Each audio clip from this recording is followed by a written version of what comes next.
Well, well, well, if it isn't all of my lovely little sous chefs. Welcome back, everybody, to the Daily Cooking Show, to the Daily Cooking Stream. It is currently Sunday, 6:30 p.m. EDT. We have a bit of a later stream today, so I apologize for all of my European audience.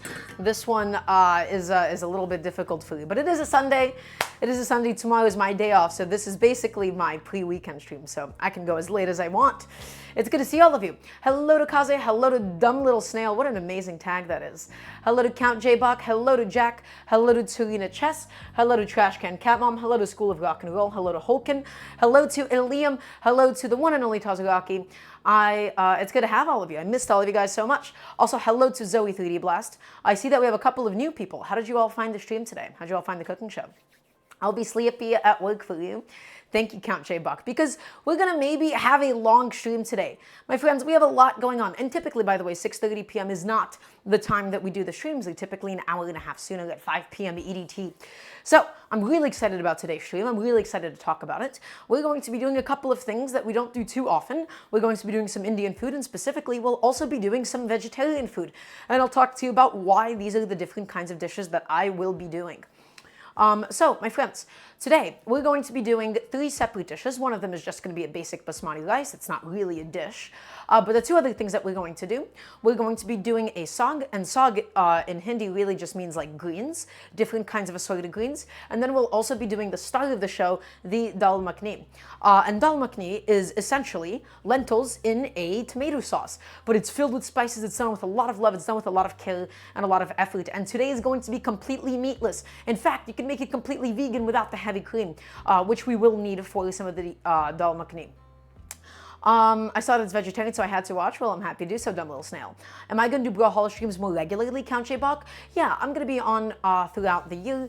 I work for the company, so well, whatever. I commentate, so I will always just be announcing anytime that I'm doing Brawlhalla stuff. Okay, what's going to be the spice level for this? So 26 decks. Let's actually talk about this really quickly. Indian food and Bangladeshi food and Pakistani food, it has a very strong association with being spicy. Everybody thinks it's all about a million different chilies packed inside, but it has a lot of spices. But a lot of these spices, fenugreek, coriander, something like cardamom, they're not spicy in like a chili sort of way. Indian cooking, I feel like from a lot of restaurant culture, has sort of developed this connotation of being loaded with heat, loaded with chilies, and that's not necessarily the case.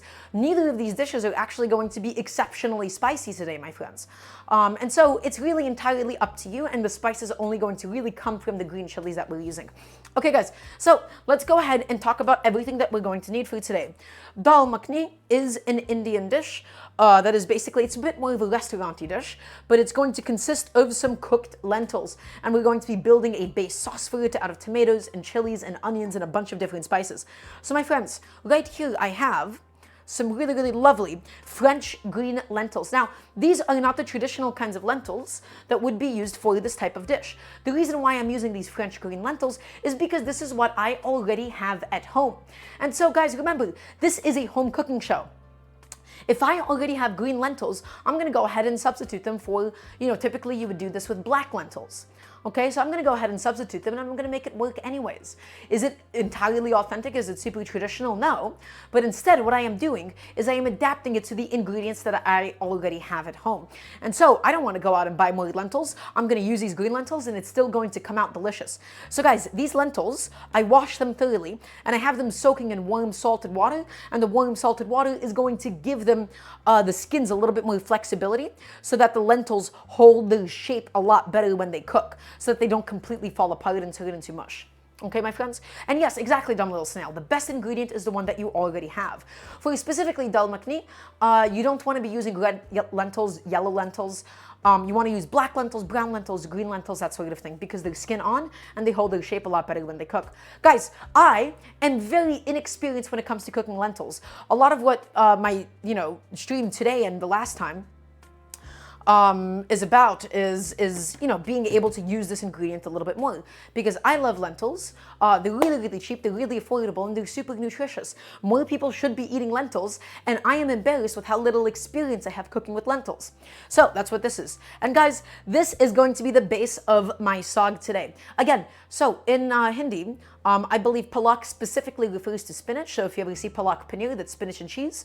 And saag just refers to greens in general. This can refer to collard greens. Oftentimes, it can also refer to mustard greens. But in my case, guys, I have a beautiful variety of red chard and collard greens. Although what I'm about to show you, and I'm also going to be using some leftover kale, will be applicable to mustard greens, Swiss chard, rainbow chard, collard greens, just about any of these really delicious leafy greens that you can think of. It's going to be cooked down. We're going to be also making some like really delicious like base for it out of some oil, out of some mustard seeds, out of some cumin seeds, some fenugreek, and that I'm going to go ahead and set behind me. And guys, the next thing that we need for today is a small little quantity of basmati rice. I had a new Bangladeshi store open up near me, and so I was able to restock on my basmati rice, guys. So I have here a 10-pound sack that we're going to have to get the rice out of. So I buy my rice in 10-pound sacks. Basmati rice, nice and long grain rice, guys. It's going to be really fluffy. It's going to be really delicious to eat with the lentils and to eat with the saag. This is 10 pounds. I've been getting pretty strong because I carry a briefcase to work, so I'm all ready for it. Okay. And then, guys, let's talk about the next couple of components. I have some tomatoes here. This is going to be the base for the dal makhani. This is going to be building up the sauce, or the gravy as it's called. And then I have some Serrano chilies. This isn't the type of green chili that is used in Indian cooking particularly. However, it's the only one that I really have available to me. And thus, I also have some 4 Serrano chilies alongside these lovely tomatoes. Okay. Guys, you cannot have Indian food. You cannot have Pakistani food. You cannot have Bangladeshi food. Also, thank you so much for the continued gift sub. Without these 2 ingredients right here, ginger and some garlic. Garlic ginger paste is the base of so many different Indian dishes. Then I also have 1.5 red onions that'll go both into the saag and into the dal as well. And then, guys, I also have a bunch of beautiful spices behind me. So, is it bird's eye chili they normally use? I'm not entirely sure. I'm pretty sure it's not a bird's eye chili, but at the end of the day, we're just looking for something with a lot of heat. And then we also have some cilantro and parsley for garnish. So guys, 3 dishes. We have to do the saag, we have to do the dal makhani, we have to also do the basmati rice. We have a lot that we need to get done for today. And so my question to everybody watching is everybody ready? I want to hear a nice, universal, resounding yes, chef from everybody watching, from everybody that is currently tuning in. Yes, chef, perfect. That's exactly what I want to see. That's exactly what I want to hear. Beautiful. Okay, my friends. So we will be doing the saag, all of these different greens. We're going to be first doing it inside of the pressure cooker. And the way that this works is we're going to separately cook the lentils, separately cook the greens as well, and then we'll be combining them with their seasonings, with their gravies, with their sauces, and then we'll be building it up that way. So everybody, let's go ahead and begin with my pressure cooker pot. It's right here, it's ready to go. I'm going to be using my Instant Pot today. Indian cooking normally uses a lot of the pressure cooker. The pressure cooker is the base of it. So, my friends, we're going to essentially be cooking all of these greens until they kind of become mush. The entire idea is they want to get so soft that we can easily break them down with a spoon. We're going to be mashing it, we're going to be pressing it, we're going to be processing it. And so the pressure cooker is a really nice way to be able to do short work of this. If you were to do this under normal circumstances, to get collard greens, to get chard and kale, all of it cooked down, it's going to take 1.5 hours to 2 hours of pure boiling time until you could just mash it down. So instead, my friends, we'll just be using my lovely pressure cooker pot. And as always, I have my cutting board all set up. I have it all ready to go. And so let us begin, my friends, with the processing of all of my greens. And we need a lot of greens for today. So it's all going to be starting off, guys. This is my leftover kale. The reason why I picked this specific dish, the reason why I specifically picked doing saag, my friends, is because I wanted to use up my leftover kale that I already had sitting in my fridge. And so, I love saag, I love these like super green heavy dishes, and this is going to be an incredibly green, incredibly vegetable forward dish. As always, if you have any cooking questions whatsoever, please feel free to ask me. Remember, I am here to teach you how to cook. And so I want to hear another yes, chef, please and thank you. It can be about this dish, it could be about something else, but guys, we have a lot, and I do mean a lot, that we need to get done for today. So the first thing that I'm going to do is I'm going to be taking this kale off of the stems. And the reason why I'm taking it off the stems is because I'm really looking for this to turn into mush, guys. I want to get super soft, and the stems are a little too tough, a little too fibrous. So my collard green stems are already off. I might keep the chard stems, but the kale stems definitely also have to go. So guys, I'm just going ahead, I'm plucking off the leaves, and then once I have the stem exposed like this, I just hold the stem, and then you can just pull it and rip it off. But yeah, so nesa alter ego. So this isn't saag paneer, this isn't palak paneer, because we're not going to be doing it with cheese. This is purely greens and seasoning. Will we make naan with this dish? So Jack, I don't make a lot of breads at home. We'll instead just be doing some rice, but naan would be, of course, really delicious. Some naan, some roti, it would be lovely. But instead, guys, we're just going to go through this, process up my kale. And now that my kale is all ready to go here, guys, the key to this is a nice, thin slice, because my goal is to cook down my vegetables, all of my beautiful leafy greens, so much that they essentially break down inside of the pot itself. Okay, so we're going to just start with the kale. And again, guys, thin strips here. Super thin, my friends. Just process it, break it up, get it all together. Okay? We don't want any big pieces. We want it to cook it all down until it's all nice and soft. And it'll be perfect. And guys, don't worry about the seasoning at this stage, because we're going to make all of the seasonings for the saag itself. We're going to be doing the garlic ginger paste. It's going to be lovely. In fact, guys, I might even go to my already chopped up kale, and I'll just go through it again, just to, again, really ensure that it cooks down. Also, Hex! Is that 100... Oh my God, Hexact. Is that Hexact? I'm pretty sure that was Hexact. Hexact, is that $100 donation? Oh my God. Thank you so much. It's lovely to have you. So my friends, we have all of this kale. Wow, I'm a little thrown off. Thank you, Hex. We're going to take all this kale, and then I'm also going to just go ahead and dump it into a large bowl. And guys, we have to chop up a bunch of greens. It's basically going to be a repetition of this. I know this isn't the most exciting, this isn't the most glamorous thing in the world, but it just has to get done. Let's take the next batch of kale, and let's take my knife, not dropping it this time, hopefully. And once again, guys, nice thin slices all the way through. Just process it up, break it down. We want, again, all of the kale, guys. The goal is for this thing to really cook. And here's the thing. I feel like kale and a lot of greens, especially with a lot of American cooking, they don't get a lot of love. The real beauty of this is the way that it really cooks down. It becomes saucy, it becomes smooth, it becomes so soft, and it becomes so flavorful when you really let it cook down for that long amount of time. I feel like in a lot of, Western countries especially, we have such an aversion to really properly cooking down greens until they're really soft like this. And one of my favorite southern dishes, for instance, is collard greens. Like collard greens that have been properly braised, properly cooked down for like an hour and a half to 2 hours until they're super soft and delicious. It is one of life's greatest joys. Okay, so I'm continuing to just chop down, to break down all of this kale. Let's go ahead and once again get that transferred into my little transfer bowl. And then I'll just be dumping that into the pot. Okie dokie. And scooping all of it up. Every single last little shrapnel of kale is going to be used for this. And my friends, I'm going to go ahead and dump this into my pressure cooker pot. And now let's go in with some of our other greens. So I have here a nice big beautiful bundle. This is my chard, guys. And so I'm trying to decide, should I actually cook with the stems? My one concern with using the stems of the chard is that I'm wondering if it will be tender enough for it to actually properly break down. So we could theoretically take some of these stems off, but guys, look how beautiful that color is. This red chard, it is just gorgeous. Yeah, but I am not sure if I should do that or not. Why is it so sweet?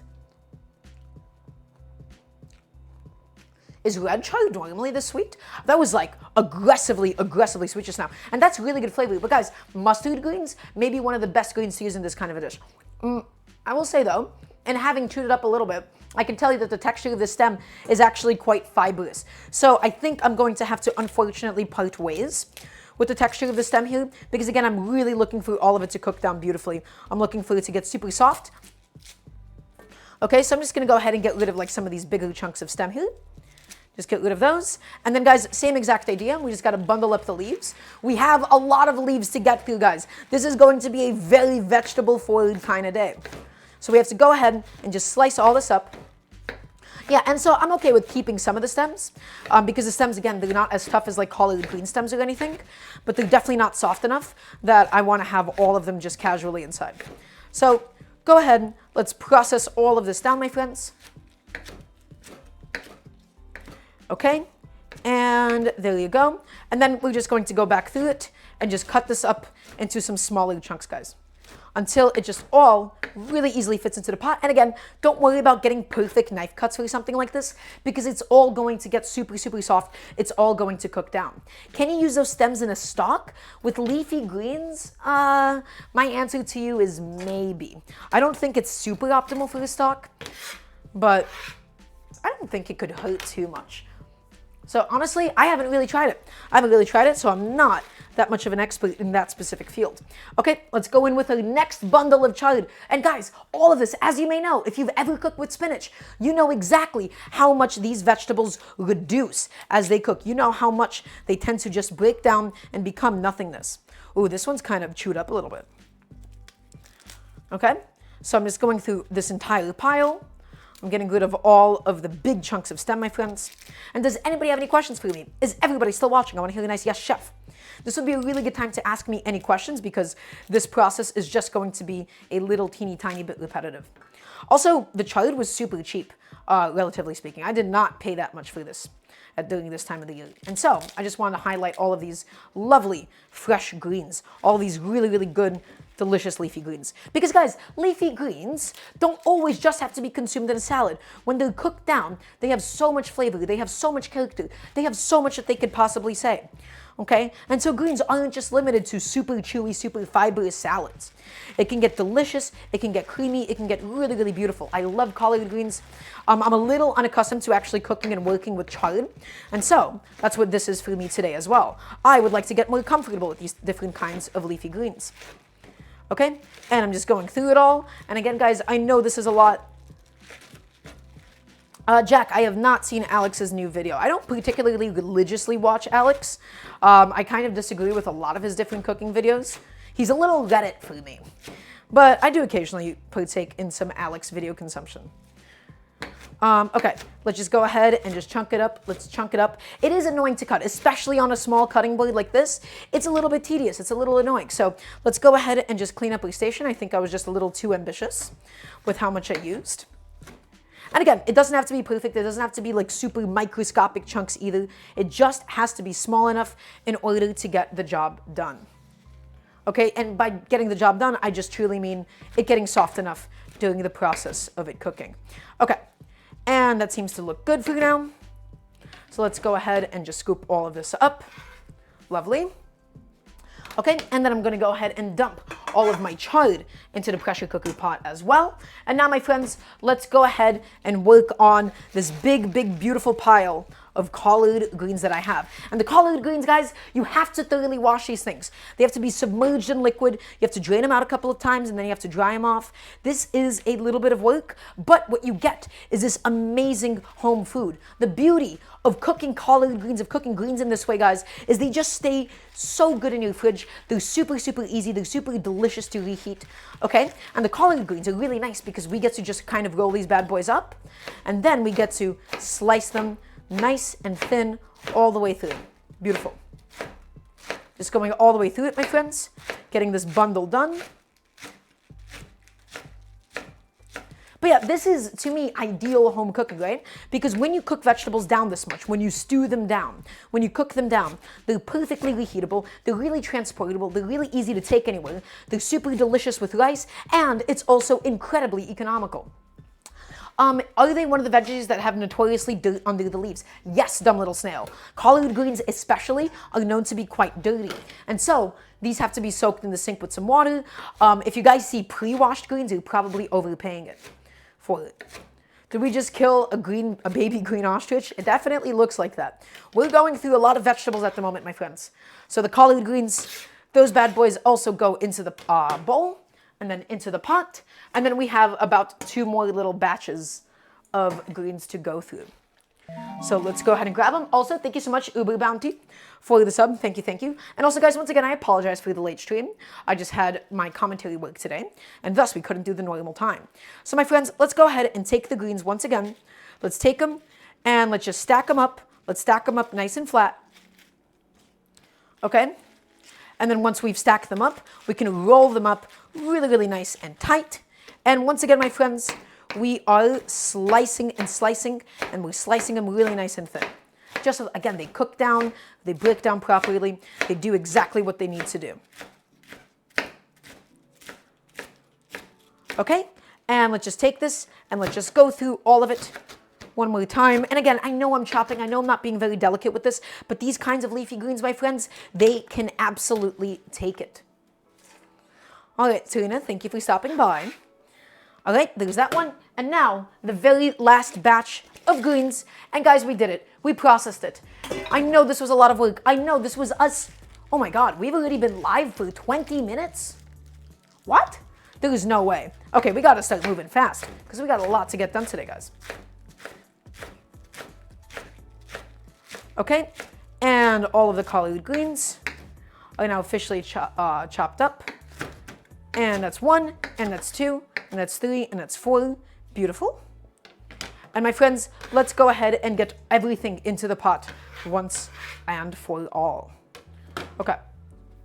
Get that inside, get that inside. Get that inside. Okay, that was a lot of chopping greens, I know, but we're done with such a repetitive task. We're done. We have no more greens that we need to slice, my friends, I promise you.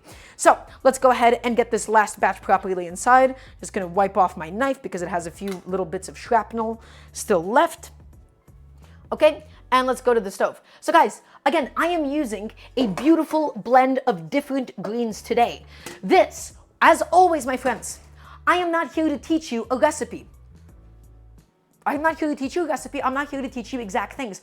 I am trying to show you how much creativity you could possibly have with this. If you don't have red chard available to you, if you don't have kale available to you, that's totally fine. Mustard greens are amazing. Rainbow chard, Swiss chard, these kinds of deep leafy greens. Spinach is amazing, not baby spinach. I would use like a nice substantial adult spinach. Guys, you can use any kinds of greens that you would like for this, as long as it's not like a lettuce or something. That is the beauty of cooking them down until they're really, really soft. And different kinds of greens all bring a little something different into the table. They all have a little bit of different flavor with them. So guys, once again, this is a combination of red chard, of collard greens, and kale, because I had kale and I wanted to get rid of it. Okay, so it was all of my leftover kale. And I'm using a bunch of it, and it's all going to cook down. The only thing that we need to do now, guys, so again, don't worry about the seasoning, don't worry about salting this. All that we really need to do is just add in a little bit of water, and we're gonna throw it in the pressure cooker for about 10 minutes or so. We're gonna put in the pressure cooker for 10 minutes, mix it up, make sure nothing is sticking and burning, and then just put it back in there until it just gets super, super soft, guys. We want all of these greens to cook down, to break down, and they're going to lose a lot of volume. Did I grow up on home medicine or did I use commercial meds if I was sick? Jack, a little mixture of both. A little mixture of both. Okay, so guys, let's go in there and we're gonna do roughly a cup of water. This is just so that the pressure cooker is able to adequately build up pressure. Otherwise, it would really, really struggle to do so. Ideally, you would blanch them before putting into the pressure cooker, just so that it has a little bit of space. But something like that should be okay. We just need a little bit of water on the bottom. And the rest of the water, guys, I promise you, the rest of the water is going to come from the greens. Because think about it. It's a leaf. It's a vegetable. It is full and absolutely saturated to the brim with all of the liquid that it needs. We just need a little bit to get the pressure cooker going, but once it starts steaming, once the pressure starts building, it's all going to wilt down. So can I please get a yes, chef? Please and thank you. I'm gonna go ahead and take my pressure cooker pot. This is my first time actually pressure cooking greens. You know, normally I just sort of stew them down for a long time, but I really want to see, is a pressure cooker actually going to make this process a lot quicker? I'm going to take it, and then I'm only going to put it on for 5 minutes at first, and then I want to inspect it, see how it's doing, and then decide afterwards. So high pressure, and I'm setting my timer for 5 minutes. And we're setting it on, my friends. So a little bit of water just to get it started, because you can't pressure cook without any moisture whatsoever. And then the vegetables are naturally going to collapse. And once the vegetables naturally collapse, everybody, that is when you know that it's, you know, it's releasing all of that liquid. Okie dokie. So I have to get my oven rack ready to go, because we're going to need an oven really, really quickly for something today. I'm gonna set my broiler on. And now, my friends, it is time for us to do one of my favorite things in the kitchen, which is to char my tomatoes. So guys, let's talk about this. As you may know, this is something that I do all the time. Whenever I have tomatoes and they need to get cooked down for something like a stew, for a sauce, or a soup, I always char them. So where does this come from and why am I doing this? This is the beauty, guys, of studying and understanding and learning other cuisines. So this is a technique that is oftentimes used in Mexican cuisine. You have your tomatoes for something like a salsa, and then you char it. You char the skin of it. You get it really, really nice and smoky, right, but not necessarily fully cooked through. And then that tomato goes into sauces, into soups, or most commonly into salsas itself.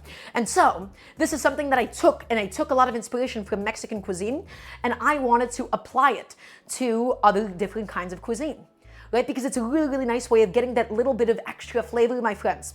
So these are 4 plum tomatoes. This is going to be the base of the gravy, right? As, people would say, or like the sauce of the dal makhani. And we're gonna char it and get it nice and smoky. And when I say char it, guys, I mean properly char it under the broiler with a high heat. Now, let's say you don't have a broiler, which is the top heating element of the oven. What could you use instead? Well, you could use a comal. A comal is necessarily just like any sort of like flat piece of metal that you would put on your stove, and then you would heat it up and char it directly on that. You could just use a cast iron pan, you could use a comal. Those are all really, really good choices in actually, properly getting your tomatoes charred. But guys, in my case, because I have the access to the broiler, I'm gonna be setting it up. I'm gonna be setting it up with a little bit of aluminum foil, just to make my life and my cleanup process a little bit easier later on. And now, guys, we have to go ahead and process my lovely tomatoes. So let's go ahead and get into that right now. Guys, I have here 4 plum tomatoes. And you might be asking me, oh, Daramgar, why are we using plum tomatoes? Also, welcome on a red shirt. Can somebody please say that? Why are we using plum tomatoes? And I'll give you an answer really, really quickly. So let me first glove on up. Why? Great question, Red Shirt. Thank you so much for asking me. It's not because it's in season. It's not because it's sweeter. It's because it's cheap. And also, plum tomatoes, they tend to be a lot fleshier than other kinds of tomatoes. But at the end of the day, my friends, if it's something that I'm charring and blending down and cooking, we're not getting a lot of fresh tomato flavor out of it anyways. And so, I'm using the cheapest kinds of tomatoes that I have available to me. I'm not gonna do this with a beefsteak tomato. I'm not gonna do this with expensive vine tomatoes. Guys, I am just using the cheapest tomatoes at my local supermarket, okay? And so, my camera, wow, it really likes the red color, doesn't it? So let's go ahead and get all of this nice and processed, guys. So all that we're going to have to do is we need to take the core out of the tomato. We take the core out because it's a little bit woody. So guys, I have a question for you. How many times have you seen somebody take the core out by digging in with a knife and sawing all the way through it just like that? How many times have you seen the likes of it? I personally think it's not that good of a technique because it's really, really easy for the knife to slip and for you to cut yourself. Okay? And then if you do that, it's of course a little bit dangerous, but also it's so much easier, guys, to just go in here, make a cut all the way through. Let's do that with each of my lovely, beautiful plum tomatoes. Every single one of these bad boys. Just cut them all the way through. And then guys, all that we need to do is just make 1 incision, 2 incisions, and that's it. Make 1 incision, make 2 incision, and out the core of the tomato actually goes. It is just that simple. Can I please get a yes, chef? So guys, if you're cooking tomatoes down, you don't necessarily need the most expensive tomatoes. Plum tomatoes, again, are really nice because they're not watery, they have a lot of flesh, okay? And they're typically the cheapest tomatoes that you can get. Does it matter if we're charring if there's exposed flesh? Well, we're only charring the skin side of it. If you were to use a comal, like a flat top, then I would recommend keeping it whole. Oh, I think that's the smell of my greens cooking. My greens are building up some pressure inside of the pot. They're looking excellent. Okay, and again, that's just going for 5 minutes, guys. So, it's a hearty lunch, that's right. And guys, everything today is gonna be completely vegetarian because I wanna be eating, I do wish I was eating a little bit more vegetables in my regular go-to diet. What is that smell? Is that I think that's my greens cooking. Okay, I was like, what does that smell? What am I cooking? So guys, that's all of my lovely tomatoes. And so I'm just going to go ahead and transfer them onto my sheet tray, flesh side down. And if you were doing this on like a flat top on a stove top, then that would be the only time that I would recommend cutting the core out, or I would keep them intact and only cut the core out after you would, to char them. Hi Chef, missed you. How am I doing today? I'm doing excellent. Thank you for asking. We have a bit of a later stream, guys. So we're not even close to being done yet. We have so much that we need to do together. Okay, guys. So we have all of my tomatoes here ready to go. And I gloved up because, again, I have eczema and I want to protect my hands. All of my tomatoes onto my sheet tray. And now this is just going to go under my broiler until the top skins are black and charred and nice and delicious and smoky. So let's go ahead and get that under my broiler ASAP. And again, the broiler is the super hot heating element on top of the oven. Okay, and it's really good for getting a quick crust on things, for melting cheese, that sort of thing. Okay, let's go back to my cutting board. And all I'm going to do really quickly is I'm just going to wipe this off because it's a little bit wet here. And guys, the next step that we need to do for today, we are going to start building some of the other components for today's dal makhani. So let's get into that right now. And I'm gonna need some kitchen shears. There you go. Okay guys, so this is another technique that I'm using for Mexican cooking. Typically, these are red Kashmiri chilies. These are red chilies. You could do pasilla chilies for something like this, but these are my red Kashmiri chilies. These are used all the time in Indian cooking. You typically also see this as a chili powder. So this is not a very spicy chili. Big Manhattan, you said, I never chat here, but I've been watching for a while and I'm currently breaking down a chicken for stock because of you, so thank you. Well, I'm glad that I could have inspired you. I'm really happy that I was able to have that effect on you. So guys, these are my red Kashmiri chilies. Again, if you do not have access to these kinds of chilies, you can use pasilla chilies, but these have so much flavor. You can use pasillas, I'm sure guajiros would be fine. And all I'm going to do is I'm going to take it and I'm going to snip it off. And then I'm going to be taking all of the seeds out from the inside because we just need the chili itself and not the seeds. So what we're going to be doing, my friends, is we're going to be toasting it in the microwave. This is a technique that I stole from Internet Shaquille that I saw him do once. And it's a very nice way of quickly toasting up your chilies, and then we'll be keeping it in some hot water. Hi, Chef, new to your channel? Well, welcome on in. How'd you find the cooking show? Welcome to the best cooking show on Twitch. And if you have any cooking questions whatsoever, please do not hesitate to ask because that's my goal here.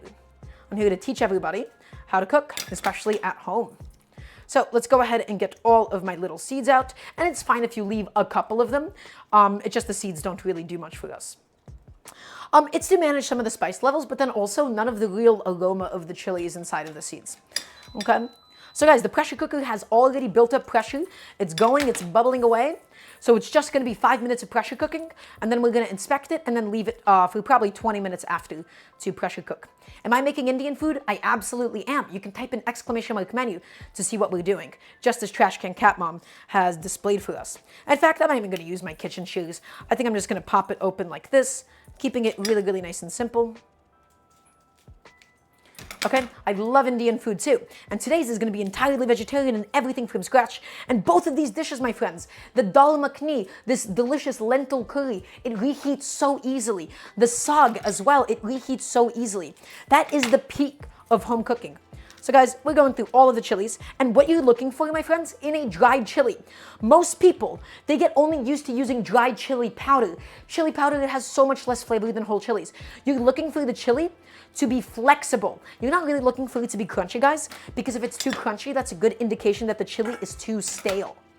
Okay, and once it's too stale, it doesn't have as much flavor, it doesn't blend down as easily, so you're looking for nice, flexible chilies, okay? Can I please get a yes, Chef? I wanna make sure that all of you have understood that just now. Okay, and there you go. All of my chilies have now been properly opened up, all of my Kashmiri chilies. And all I'm gonna do, guys, I'm also gonna be heating up some water in a kettle in the meantime, because we're gonna need to soak these bad boys in some hot water. So again, guys, the method that I'm using today from a lovely food content creator by the name of Internet Shaquille, a really nice way of quickly toasting your chilies. Why are we toasting the chilies? Because it brings out a little bit more warmth. It brings out a little bit more flavor in the chili itself. Giving a quick little toast does change the flavor more significantly than you would think. And so, all we're going to do, my friends, we're just gonna arrange this on the plate. and we're gonna be putting it in the microwave for about 10 to 15 seconds at most. You don't wanna go past that point. Trust me, it's going to be a mistake if you do. Why is my microwave so hot at the moment? Oh my goodness. Okay, also, I believe my tomatoes are simultaneously charred, so we'll get to those in just a second. But guys, all I'm setting this on for is 12 seconds in the microwave, quickly giving them a little blast, a little zap. In the meantime, we can go ahead and inspect all of my lovely tomatoes. We're charring them, we're getting them really, really nice and smoky, guys, okay? So, that seems to be done. And again, all that really, really needed, especially because they're such small chilies, they just need a quick little toast inside of the microwave itself. So, guys, I'm gonna go ahead and take my tomatoes out. We're gonna cool them down, and then we're going to make them into our lovely, beautiful gravy for today. These are my plum tomatoes. They have been properly charred. In fact, I think I'm gonna throw them back in because I still have a couple of blonde pieces, a couple of naked ones. Back in it goes. And now I'm gonna go ahead and take my lovely, barely toasted, just slightly heated up chilies. So let's go ahead and have a look at these. So guys, these are my Kashmiri chilies. And all I'm going to, in fact, actually, I don't think 12 seconds was enough time. I'm gonna flip them over and put them back in for like another 10 seconds. And I think that's gonna be perfect. So another 10 seconds inside of the microwave. We're just looking for them to get slightly, ever so slightly toasted, my friends. And so, we're gonna be putting them into this little guy right here and just cover them with the boiling water so that my chilies, they get properly soaked, they get properly soft, okay? So now my chilies, I wanna say with confidence, are nice and hot and toasted. And all that I'm going to do is I'm just going to quickly snip them up into slightly smaller pieces. This is so just that they soak in a little better, so they get a little bit softer, guys. Although this step is not entirely necessary. So all of my chilies, there you go. Beautiful. And just a few more. But guys, you don't want to use too many chilies. Too many chilies, and it starts to get almost like a little bit bitter. But these chilies are really fruity, they're very sweet, they're almost kind of raisiny. I feel like is a nice way to describe them. They're not particularly spicy. Okay, and now, let's go ahead and submerge them. All with some boiling hot water from my kettle, guys. So a little bit of water inside just to be able to cover them up properly. And enough water just to keep it nice and hot until all of my chilies, guys, they get properly and beautifully softened. Does anybody have any questions? Is everybody still watching? I want to hear a nice resounding yes, chef, please, and thank you. And in the meantime, we will simply go ahead and now remove the tomatoes. The tomatoes, I want to say, they're done charring. They've done their job. Okay? They're nice and smoky and delicious. And this, guys, is going to add so much flavor into our dal makhani. And that beep, oh gosh, we have so much stuff going on, guys. We have so many different components for today. That beeping is, of course, my pressure cooker saying that it's done. I just wanted to go ahead and inspect my different greens. I want to see what it looks like. So, does anybody, that's not enough yes chefs. Guys, that is a critical lack of yes chefs. So let's try that one more time, please, and thank you.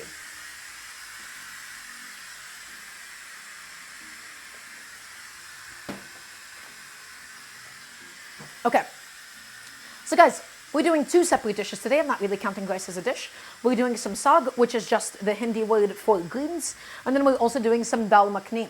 At the moment, we toasted up these chilies, and we're letting them soak in some hot water. Then, we have all of these tomatoes that we intentionally charred. Is it burnt? Yes, it is, but intentionally so, because it's going to add a beautiful smokiness into the dal makhani. This is a technique that I've got really, really inspired by Indian cooking. I'll remind you of a camp counselor, I'm glad. Do we call you Dara or yes chef? Kylie, Kylie.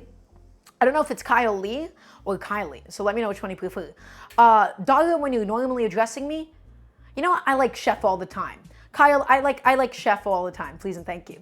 Okay, and then for the saag, for the greens, all we did was just gave them a quick little pressure cook to see how much they softened and then see if we need any additional liquid. So let's go ahead and make some space on the stove so I can go ahead and take out all of the greens from the pressure cooker. So I'm gonna go ahead and grab the sheet tray of tomatoes, temporarily set him aside. And guys, this isn't going to look too glamorous at the moment. The goal is to get these greens beautifully soft, beautifully cooked down, and really, really nice and delicious with a little bit of time. okay? But it's going to take time. It's going to take a little bit of patience. So my greens have done their first cook all the way through, okay? And as you guys can see, look at how much volume they lost. Look at how much volume they lost. That is what is so nice about cooking these kinds of leafy greens like this. You cook them down, they lose so much volume, and now we have a teeny tiny little baby pot of greens. Lovely. Oh, and it smells wonderful at the moment. So I'm just scraping it up to make sure that nothing is really stuck anywhere. And I actually think that this is not enough liquid for us. Okay, so that we got a really basic preliminary soften on them. But we're going to need a lot more liquid in there to make sure it really cooks through. Can I cook them like spinach or with spinach? So yes, Ben Zhukov, Saag can include spinach. A very popular combination is, spinach and collard greens. But today I'm using kale, I'm using chard, I'm using all these other lovely things. So guys, this pot, it just really, truly reduced all the way back down. Also, Bibliotrauma, thank you so much for hopping on in. It's lovely to have you. Guys, I'm looking at this amount of greens, and because I don't really want them to stick or to burn to the pressure cooker pot, I think I'm going to add in a little bit more liquid. But guys, do you see how much less volume we have in there? All of those greens really cooked down. Isn't that crazy?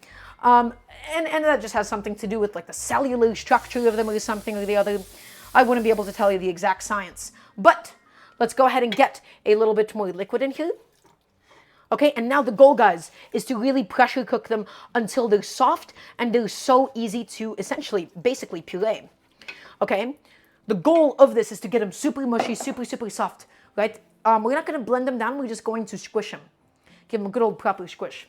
And this takes a lot of cooking. And so I think this is going to be my new ideal method for doing things like southern collard greens. Because normally cooking greens this long, it takes like, I'm not even kidding guys, it takes an hour and a half. It takes super long, lengthy amounts of time. But a pressure cooker just makes our lives so much easier. So I'm going to do a little bit more water because I want to make sure, again, that they're all confidently covered inside of the pot. And this is also a really big pressure cooker pot that I have. But this is a lot of greens, guys. All of those greens became so little with just a little bit of cooking. Scraping everything down from the sides, guys. You don't want any greens stuck to the sides of the pot. Can I please get a yes, chef? I need to make sure that all of you understand this. Okay? So I know the pot's a little bit dark. Let's go ahead and get that back onto the pressure cooker, guys. And I'm going to put it in there for roughly, I'm going to say like, let's give it like, I want to do this incrementally. I'm going to say like 20 minutes in total. We're going to start with 10 minutes at a time. And the reason why I'm starting with 10 minutes at a time is because I am very not used to cooking greens in a pressure cooker. And I just want to make sure that nothing is sticking, nothing is burning inside of my pressure cooker pot. So I'm a little bit new to it. So we're going to do 10 minutes at a time. And then we'll come back, give it another stir. And then if I feel like it's okay, then we'll give it maybe 10 to 15 minutes more. So my greens, they're cooked down, they're reduced. We got the chilies soaking. We got the tomatoes all beautiful and charred up for the dal makhani today. Okie dokie. And now, guys, we have a lot of prep that we need to get done. We have to prep some spices. We have to prep the onions. We have to prep the garlic and the ginger. Is everybody ready? Also, for those of you that haven't already done so, please check out my Patreon. You can type in !mark Patreon if you would like to support the show. My goal is to be able to have the stream be full-time one day. And so in order to make that happen, I could use a little bit of help. Please and thank you. Okay, my friends. So let's go ahead and get the rest of the prep done for today because we do truly have a lot, and I do mean a lot that we need to do. Just setting a couple of things behind me that we're not using at the moment. And okay. Let's go ahead and get into it. Back over here, guys. I'm going to just quickly wash out the greens from here. 1 second, everybody. Just one moment. Okay. We will now be processing and chopping down a bunch of red onion. Although theoretically, you could use any kind of onion for this. I just find that Indian, Bangladeshi, Pakistani cooking, that part of the world, they oftentimes do use red onions. And thus, that was also the kind of red onions that I had at home. Guys, if you have shallots, if you have leeks, if you have other kinds of onions and other kinds of alliums, I promise you, they would also make a really good fit into this kind of a dish. This doesn't have to be super exact. This doesn't have to be super precise, guys. Alliums are delicious and they're so creatively pleasing. One of the funnest things in cooking is looking at where there's an allium in a dish and localizing it to what you have available. Let's say you went to the farmer's market and you got some really good quality leeks. Let's just use those leeks instead. Is it going to taste exactly the same? No. Is it going to be super traditionally authentic? No. But you are localizing it to what you actually have available to you. So in my case, we're just going to be keeping it classic, keeping it simple, guys. I have 1.5 red onions. Some of this onion will be used for the saag, and then some of it will also be used for the dal makhani. For the saag itself, it's just going to be basically sautéed a little bit. And then for the dal makhani, it's going to just be blended up. So I'm going to do the same kind of cut that I would do for the saag. So, you know, I'm thinking like just like a thin slice. That's all I'm thinking. I'm not thinking cubes. I'm not thinking of chopped, guys. I'm just thinking a nice thin slice. We cut off the root, we cut off the head, and now we're not cutting it into rings, guys. We're cutting it parallel to the grain of the onion. So we're cutting it this way, okay? So we're going through, and I'm getting nice, gorgeous, thin slices, my friends. Thin, thin, thin. All the way through. Does anybody have any questions about cutting an onion? You have to have a nice sharp knife so that you don't cry while you do it. Nice thin slices all the way through, my friends. Okie dokie. There's that one. And let's take it and let's scoop it all up. Beautiful. And now let's go ahead and do the same exact thing with this onion. We slice off the head. How to stop crying? It makes us cry, chef. Well, you only cry if your knife is a little bit too dull. Chef, I made deconstructed deep fried mac and cheese a few minutes ago. I made the bread and croutons and topped the mac and cheese with them. I have pics. I think you've just described a basic baked mac and cheese. I think you might have just described me a baked mac and cheese. G-Spent, put it in the Discord. I don't know if you're part of the Discord, but you should join it if you're not. So guys, we cut off the root and the head, and now we just slice it in half all the way through, and then we peel it up. That's 1, and that is 2. Well, that should be 2. We have a lot of prep to do, guys. Today is going to be a really, really busy day. We have a lot to get done. So are all of you ready for the long haul? Is everybody here ready for the long haul? I don't have to tell you what to say to me. You know exactly how I want you to answer this question. So let's go ahead and take it and clean it up. And now, my friends, let's slice it up nice and beautifully thin. Oh, there you go.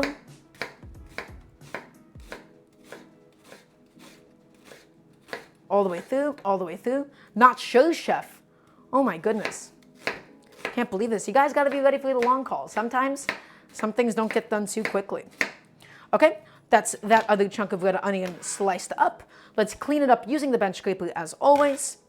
And then we have one last red onion half to go. Again, some of this is going to be for the dal. Some of this is going to be for the saag. So we have a lot of cooking still coming up ahead of us, my friends. Okay, and we just keep it slicing and keep it slicing and keep it slicing.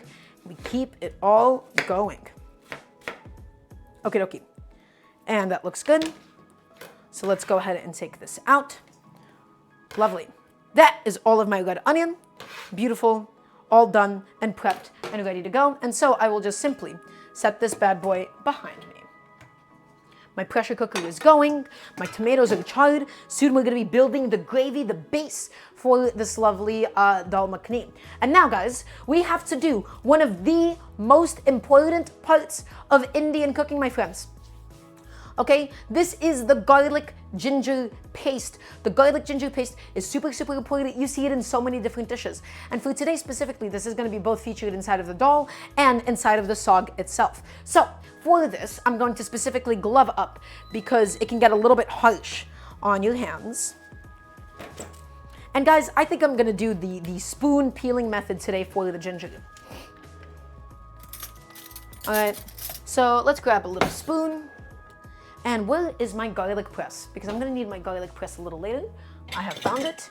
Lovely. Will there ever be a sandwich stream? So bibliotrama, probably not. And I'm going to tell you why. I don't love doing sandwiches because getting good bread here is not particularly easy. And then bread, or like sandwiches, they take a lot of different components. So I never really find myself craving a sandwich in a home setting. I typically only go out for sandwiches. So guys, we're gonna go ahead and get a nice chunk of ginger here. right? About something this big, and this is going to be shared in between 2 dishes, and the rest of it I'm going to go ahead and throw back into my fridge. Let's go ahead and peel it up. I've realized how much of a ginger I actually end up wasting when I don't use the spoon method. As Reddit as the spoon method may be, we'll use it to just get through all of the ginger, guys. Just get through it, just peel it up, clean it up, just like this. Lovely. Okay. All the way through.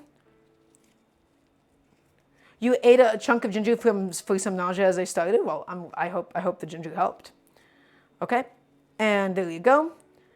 The spoon is just getting through all the different crevices, guys. This is a technique that has just been used in food content for years. And on Food Network, they just would not stop talking about the spoon peeling method and all of its joys.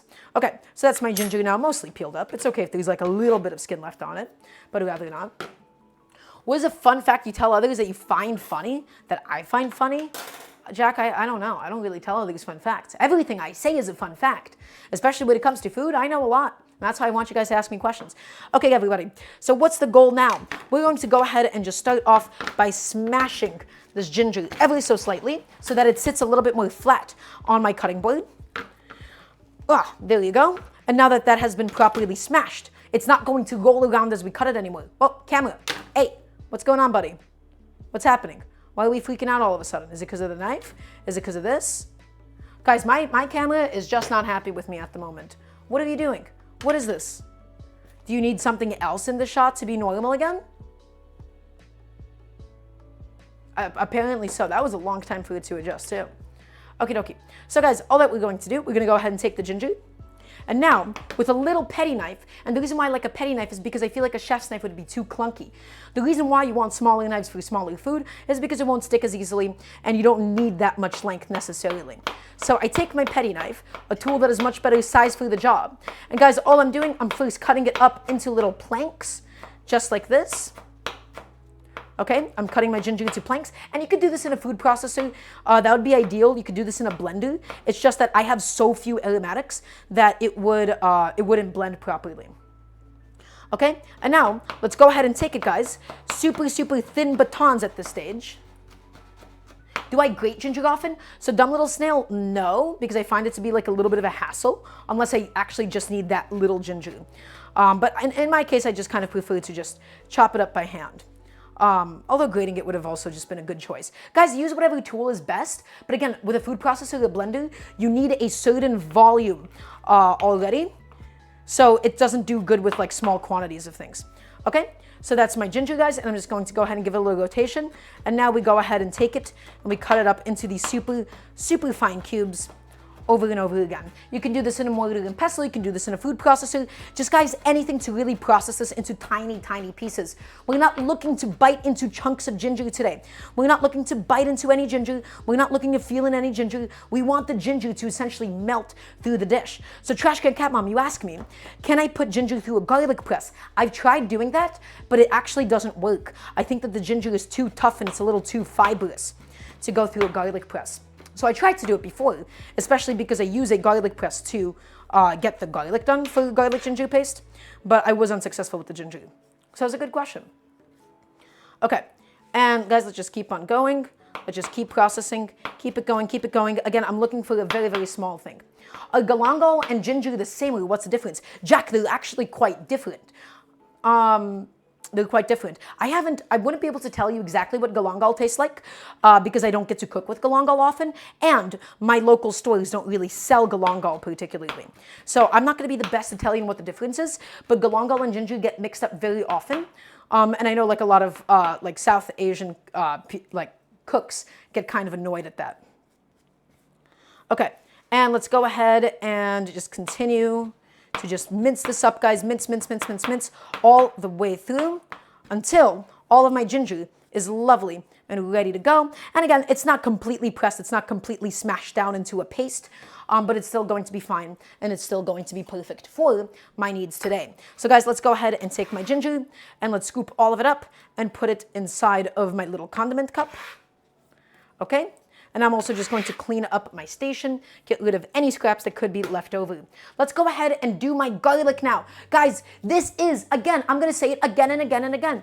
Garlic ginger paste is in every single aspect of Indian cooking, of Bangladeshi cooking, of Pakistani cooking. It is everywhere in this part of the world. Okay, so this is the kind of a thing, by the way, that if you're cooking Indian food all the time, you might want to have pre-bought garlic ginger paste. A lot of South Asian grocery stores will sell garlic ginger paste either frozen or in a little jar, in a little container. I do not cook with garlic ginger paste that often that would warrant me actually making some or buying some in advance. Okay, but if you are somebody, again, if you cook all the time, if you cook this kind of food all the time at home, instead of making it yourself each time, please do me a favor and go ahead and buy it, or just make a big batch and freeze it in little ice cube trays, guys. Again, the kinds of pantry staples that you have at home are entirely dependent on the kinds of cuisine that you make. If you make Indian food all the time, make your own garlic ginger paste and freeze it in a big batch. But if you're not, then you just, you do it each time. Don't buy garlic ginger paste unless you see yourself using it a lot. And I do mean a lot. Am I going to do anything with those scraps? Not quite. The ginger scraps, the garlic skins, they're not really good for all that much. The Brazilian fan here. Why, thank you, Kirby Rowland, for stopping by. Keep on with the best home cooking lives on earth. Well, thank you. I will continue to do so. It's very sweet of you. Okay, guys, so we have all of my ginger, and now that my garlic, excuse me, now that I have given them a little smashing, now that I've given them a little bit of a press, the beauty is we can easily just pluck off all of that skin. And again, I like using gloves for whenever I'm handling garlic, just because it's so sticky. It's not because I don't like the smell, but it just sticks to your fingers, it sticks to your hands. It is super unpleasant to work with, and thus gloves make your life significantly, and I do mean significantly, easier. Okay, come on, buddy. Out you go. This guy doesn't want to get popped out of the skin quite yet. Okay, lovely. Moving those skins aside, making sure I'm not mixing up my piles. And guys, again, I cannot stand chopping garlic. It is sticky. It is laborious. It takes up time. The best thing that you can do, and I will say it again and again, is to invest inside of a garlic press. I cook with garlic all the time. Nearly every single cuisine on this world uses garlic. A garlic press will save you so much time, so much energy. It's so much more fun to use. Okay? So please, please, please, please, for the life of me, get a garlic press. It will change your life, guys. So almost all of the garlic is now officially peeled. We're just getting through it all. Okie dokie, couple more. We've got a couple more to just go through. Just pop that out of the skin once again. Couple more, guys. We're almost done. We're almost done. Just keep it pushing. Keep it going. Keep it pushing. Keep it pushing. Beautiful. Okay. And I'm not even going to bother with that super tiny one. Lovely. And guys, I'm going to just get all of these like garlic skins, all of these scraps. I'm going to get all that nasty stuff off my cutting board. And the only thing I'm going to do is I'm going to trim off the dried off roots, the bottoms of each of my garlic cloves. So out they all go.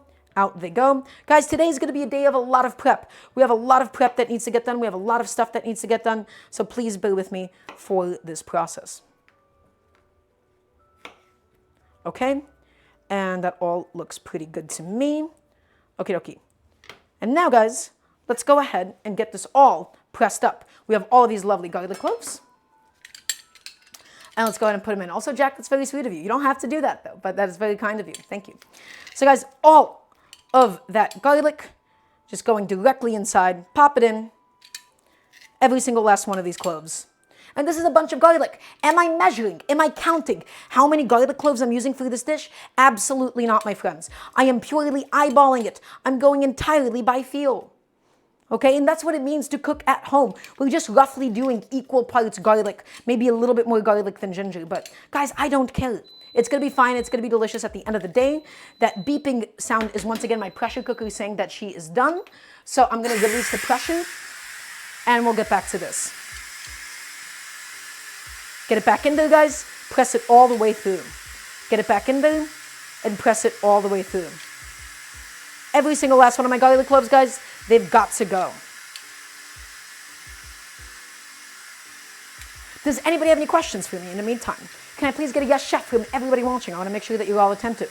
And I do mean everybody. Okay. That is now pressed into oblivion. That is all of my lovely garlic cloves, guys. Look at how many that we just got in there. All of that beautiful good stuff. Let's get the rest of it inside. Let's pull this up. All of that garlic that didn't entirely go through. And guys, I'm going to quickly rinse this off so that the dried garlic does not stick inside and does not dry up, because then cleaning it later is such a hassle. So I just go in there with my brush and I clean it that way. A little brushing session and then it's all good to go. Okie dokie. That looks good to me. Remember, everybody, because we're cooking at home, what does that mean? We have to clean as we go. So my dishwasher is empty, my dishwasher is clean. So I'm just taking all of my dirty dishes and throwing them inside periodically, because that is what it means to cook at home. Also, that is just not enough, yes, chefs. Guys, what's going on today with all of you? You guys are asleep at the wheel. So let's mix up my garlic, let's mix up my ginger all together. And guys, again, this is gonna be used for both the saag and the dal. Okay, all of it inside. Mixed up beautifully. Just make sure that I don't have them like too separated. Smells wonderful. And we're gonna be cooking with all of it. You guys gotta wake up. You all gotta wake up today. Okie dokie. And that is now officially ready to go for us. Guys, all I'm gonna do is I'm just gonna clean up my cutting board slightly, because again, we don't need all of these bad boys just laying around for no reason. Okay, and now the collard greens the chard, all of that has released its pressure. And so let's go ahead and inspect that once again really quickly and just see how it's doing. Let's get a little bit of a vibe check on it. Let's make sure that she's doing well, that she's doing good. Okay, so let's go get that done. Let's head back to my stove. There you go. Awesome. And now let's go ahead and take a look at all of my lovely greens, my friends. Ooh, it's getting nice and soft. It's getting really, really delicious at the moment. And this is gonna take some time. And again, I keep opening it over and over again just because I wanna make sure that nothing inside is burning, that nothing is sticking, that nothing is scorching. I'm a little new to pressure cooking greens, but everything actually looks like it's all going according to plan. Everything is getting really, really soft. Everything is getting nicely wilted. This is exactly what I am looking for at this stage in the process, my friends. This looks exactly the way that it needs to. And so some people, they use a blender. Some people, they just mash it with a spoon. I want to cook this in my pressure cooker for at least another 15 minutes and then see if it will be able to withstand some spoon mashing action. And the reason why we'd be using a spoon instead of a blender is to intentionally not turn it into a complete puree, to still keep some of the texture inside. So putting my pressure cooker lid back on, it seems to all be going according to plan, and I'm setting my pressure cooker for 15 minutes, guys. Okie dokie. So, my red onions have been chopped, my garlic ginger paste has also been done. Let's go back and continue talking about the rest of my little produce. Guys, I have my serrano chilies in here. Again, these are not the traditional chilies that are used in Indian cooking. There's like a really, really thin, spicy green chili that is used instead. I only have access to serranos, and thus that's what I have here.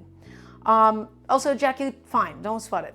Okay, so what am I going to use this for? I'm going to have a few of them go into the dal makhani itself. I'm going to have some of them be just in the gravy itself. And so I'm trying to think, I'm going to keep one of them separate. And the rest of them I want to get actually chopped in there. I'm just trying to figure out how much spice do I want in my dal makhani. Guys, let's use 3 serranos for today. Let's use 3 serranos. I'm going to go ahead and glove on up just to make sure that I'm staying nice and safe, that I'm staying nice and protected. Okay. So, gloved on up. That's going to make my life so much easier. And now, let's just go ahead and cut off the heads of my serranos. I'm going to be keeping all of the seeds inside for maximum heat. And everybody, I'm just going to do a little small, thin slice on these bad boys. Get all of my serranos prepped and all of them ready to go for today. Okay, let's stack them up and let's slice them, guys. Let's slice all the way through. And I'm trying to think, do I actually want any chili inside of the saag itself? And my answer is, honestly, maybe. I don't really think I want any heat inside of my saag. I kind of want my greens to not be spicy. So, in fact, I might just abstain. I think I'll abstain for today. Okay, this other chili I'm not going to use for today. I've decided 3 serrano chilies is how spicy I want my dal makhani to be. So let's go ahead and take it and let's scoop it up. And onto my little plate it all goes. So guys, what else do we need to do? I gotta go ahead and check behind us. Let's start measuring out and making our beautiful spice blend for today. We're gonna need a couple of different spice blends. In each of them, we're going to start off by frying the spices in oil. It's going to be delicious. It's going to be amazing. So let's just start figuring that out. Let's just start figuring out exactly what that is going to look like for us. So I'm going to lay out all of my spices, guys, and then we're going to make some choices. We have some decisions to make. Let me just wipe off my station really quickly. So is everybody ready to go ahead and take a look at all of my lovely, incredible spices for today? Some spices, they don't get added in the beginning. They get added in at the end, especially a lot of the herbaceous ones. Okay, so let's talk about exactly what we have here today, my friends. All of these little guys. Here we go. And then we're going to just prepare every single little spice thing that we need for today. And we'll talk about each one. We'll talk about the significance of each one. We'll talk about what each one does in the context of the greater dish. And guys, Indian cooking, it doesn't necessarily even need to be a million different spices either. You can intentionally omit certain spices from certain dishes and then have another one really, really support it. Why are some only added at the end? So that's a good question, Bibliotrauma. And this comes from the fact that a lot of the herbaceous ones, they end up losing their flavor. It quite literally evaporates over extended cook time. Some of them need to be explicitly fried in oil to go ahead and extract all of that beautiful flavor from them. And so, some of them we want to wet infuse, some of them we want to only infuse them into the fat, and so forth. So, everybody, right here, we're going to be starting off. These are some black cardamom pods. These are really, really amazing. They're super aromatic. They're super citrusy almost. We're not going to need a lot of these. In fact, these aren't going to get blended up at all.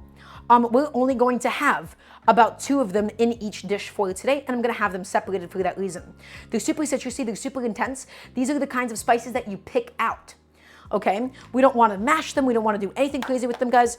We're just going to be picking them out as we go for today. So, cardamom pods, I'm going to be throwing some in here, and then I'll also be throwing some in here. Okay, so this is going to be for the saag, or one of them is going to be for the dal as well. Okay, next, guys, we have some beautiful, some gorgeous cumin seeds, some whole cumin seeds, guys, because ground cumin, when you have ground spices, I need everybody to listen to this. I'm about to go on a rant, and we need to talk about the beauty of having whole dried spices instead of already ground spices. Guys, in cooking, in food, there is such a thing as destructive prep. The more that you chop something, the more that you process something, the less of a shelf life it has. And spices are no different. It's not that they go bad, but spices, when in a ground state, they lose flavor so much faster than whole, beautiful spices just like these. And so some of these cumin seeds, guys, we're going to be frying them up in the oil. It's going to be delicious. It's going to be beautiful. It's going to be amazing. Okay, and so I'm trying to decide, do I want to fry them in oil? Do I want to infuse the oil and then take them out?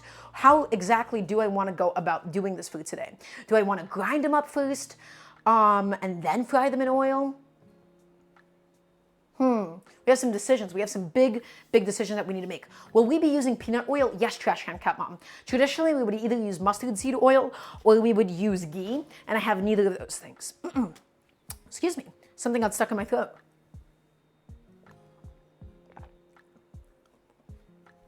Ugh. Oh gosh, did I just get water in my microphone? Wait, does my mic sound fine, guys? Okay, I think it should be fine. I think it should be okay. Okay, so what's it gonna be for today? So again, here's the thing though. In a lot of Indian cooking, you would fry the whole spices and then you would kind of leave it in the dish. I do have a slight problem with that, and it's just that it gets very, very like toothsome. That you don't really, it's not a very particularly pleasant thing, I guess, to just bite into a whole spice. Hence the beauty of grinding it up, of crushing it down and stuff. And so, I guess what I'm leaning towards is I'm going to first grind them up, and then I'm going to fry them in the fat with the onions and stuff. Okay, great. So we're going to grind them up ourselves, guys. So let's go ahead and just start measuring that out for today. Cumin is one of those spices that I truthfully cannot get enough of. I love my cumin to death and back, my friends. Yes, we will be using the mortar and pestle for this. So guys, I'm going to go ahead and get, without spilling on my cutting board, I'm going to go ahead and get at least 3 of these little spoons of the cumin seeds. And this is going to be used, again, for both. Well, am I going to use this for the greens? Yeah, I think I'm going to be using, I'm going to be using this for both the dal and for the greens today. Okay, so I'm just going to go ahead and set that aside as well. Guys, one of my personal favorite spices. So let's talk about this bad boy right here. This, if I could get the container opened, it's always a little bit tricky. This is fenugreek. Guys, I am struggling to open this container. Ugh, it is stuck on there. It's a super tight container. If you guys can, whole fenugreek leaves, a little bit more ideal. But this is fenugreek. It's really aromatic. It's almost allium-y. And this is also used all over the place in so much Indian cooking. This is one of the spices, guys, that gets added towards the end of something. It gets added towards the end because we're not frying it. We're not infusing this in any amount of fat whatsoever. Okay? And so I'm going to do a nice generous spoon of that right inside. And then this is also going to just be for the saag itself. Okay, for the saag itself, it's also going to be getting some fenugreek action. There you go. Beautiful. Ready to go. And again, I'm not measuring things out or anything, my friends. I'm just completely eyeballing this all the way through. Okay, next, we have some garam masala. So garam masala, guys, it typically gets added at the end of dishes. This is a spice blend. It's a spice blend. It might have some redundancy with a lot of other things, but it has some chili powder. It has, also, hi Jay, welcome on in. It has some chili powder. It has some clove in it, okay? We don't want to overdo it with the garam masala because too much garam masala and it gets like, guys, you know like the flavor of cardamom? That becomes like really truthfully overwhelming.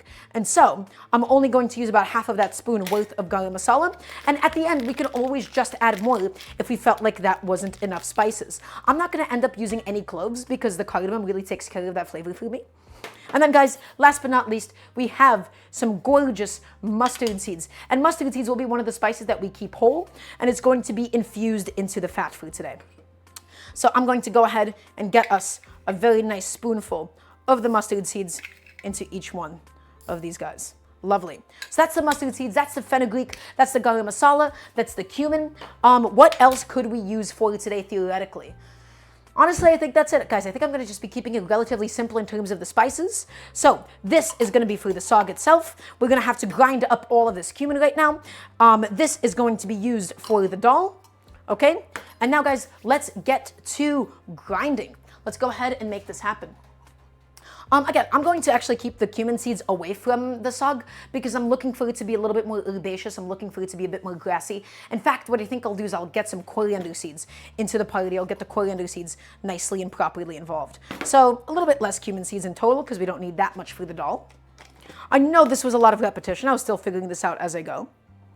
Okay. So there you go, guys. All of my lovely cumin seeds. And again, what is the benefit of doing this? The benefit of using whole spices, my friends, is the fact that it has so much flavor than pre-ground spices. Pre-ground spices, light and oxygen reactive, they lose their flavor over time. So we're not pounding, Jack, because pounding is typically for wooden mortar and pestles, right? And with the stone ones, all we're going to do is we're just going to grind it. And we're going to grind it until we get a beautiful cumin powder. Can I please get a yes, chef, from everybody watching, please? And thank you. We have so much that we need to get done today, guys. We're going to be busy. We're going to be busy, excuse me. We're going to be busy. We're going to be gaming. We got a lot that we got to get done. That's a perfect yes, chef. Oh, I love how enthusiastic everybody was for it. I need to see more, though. I got to see more. Got to see more from everybody watching, even if it's your first time speaking in here. So guys, again, you don't have to use a mortar and pestle for this. You could theoretically just use a spice grinder or a coffee grinder as long as it's not the same one that you would use for your coffees. Okay? I would really love to get a spice grinder at some point. I still haven't invested in one for whichever reason or another. But guys, we're just grinding, we're grinding, we're grinding. We're getting it done, we're making it happen. Okay? And we're going in there and we're getting all of the little seeds, all of them from the cumin. We're getting it all incorporated inside, guys. I don't like coffee in my saag. That's right, Jay.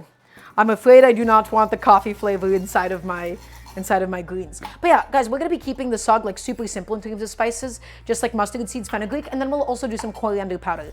We'll make some ground coriander in just a second. And the cumin is going to be fried into everything. Am I grinding up 420? Not particularly, no, because we're just grinding up some cumin. So I'm afraid not in that case. Okay. And there you go. All of it, guys. We got to get all of those like little teeny tiny bits out of it. All those little fibers, all of those just need to get properly done with. And also, in the meantime, I'm going to put away all of my other spices because they're just kind of sitting here and stressing me out a little bit.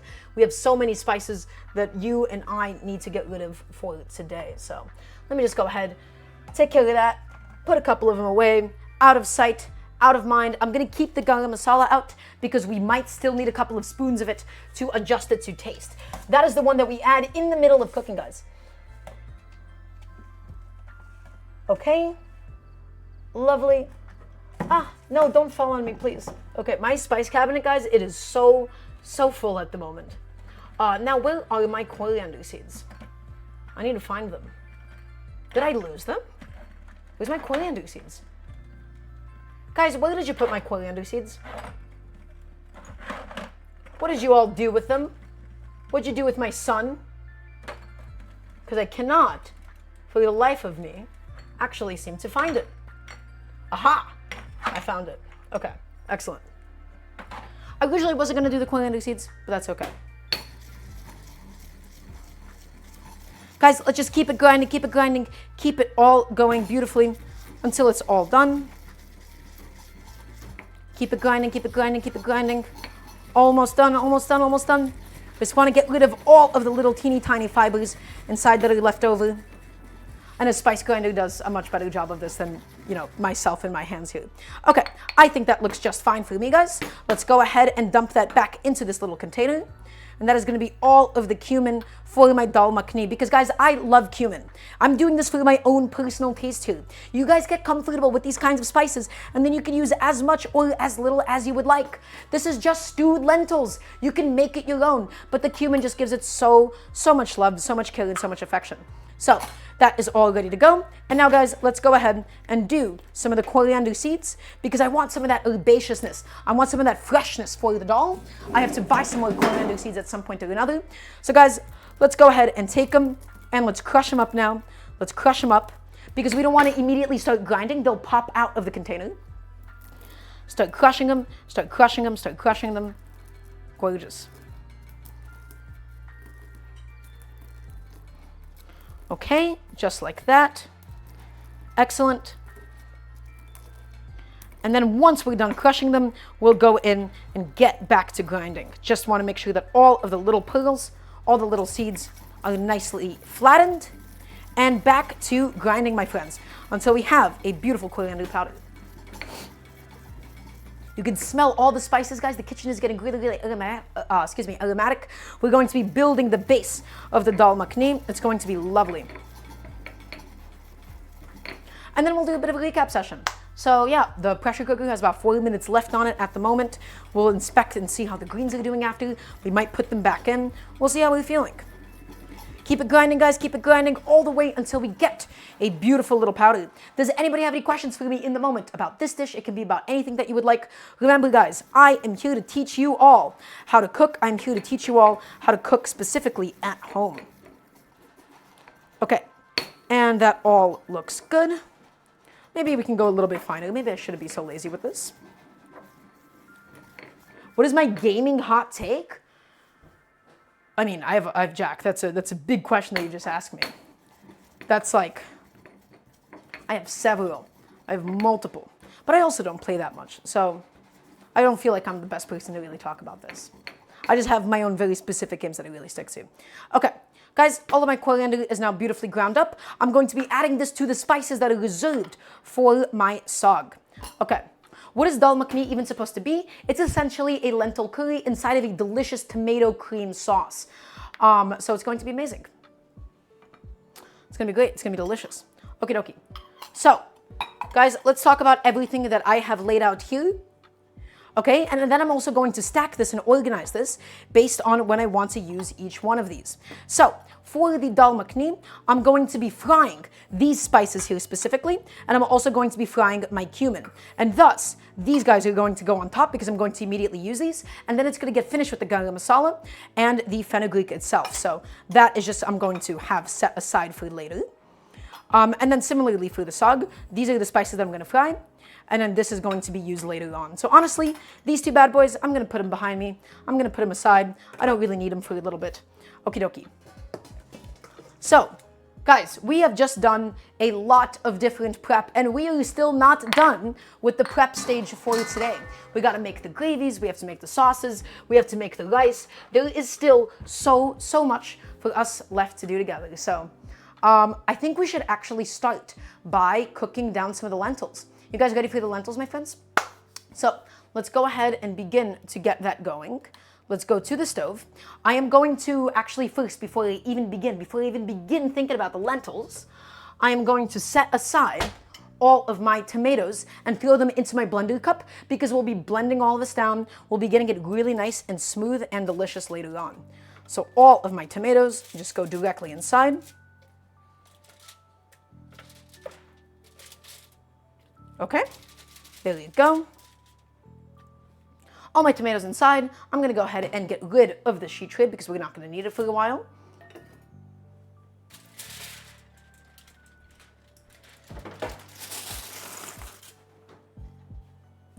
And let me just go ahead and get rid of this bad boy.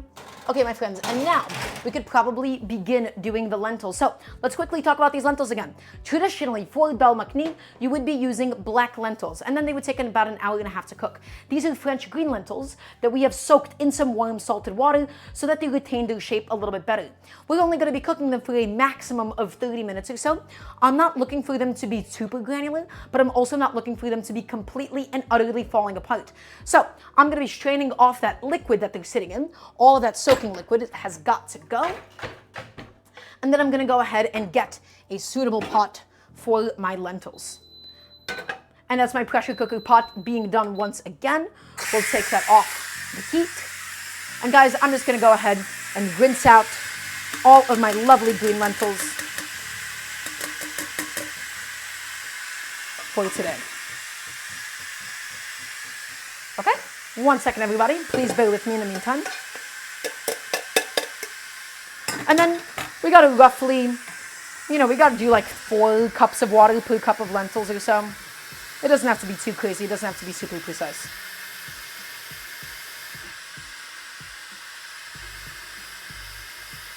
Okay, and a little something like that, everybody. So, roughly, again, 4 cups of water per cup of lentils. I think that should be fine. That should just be okay.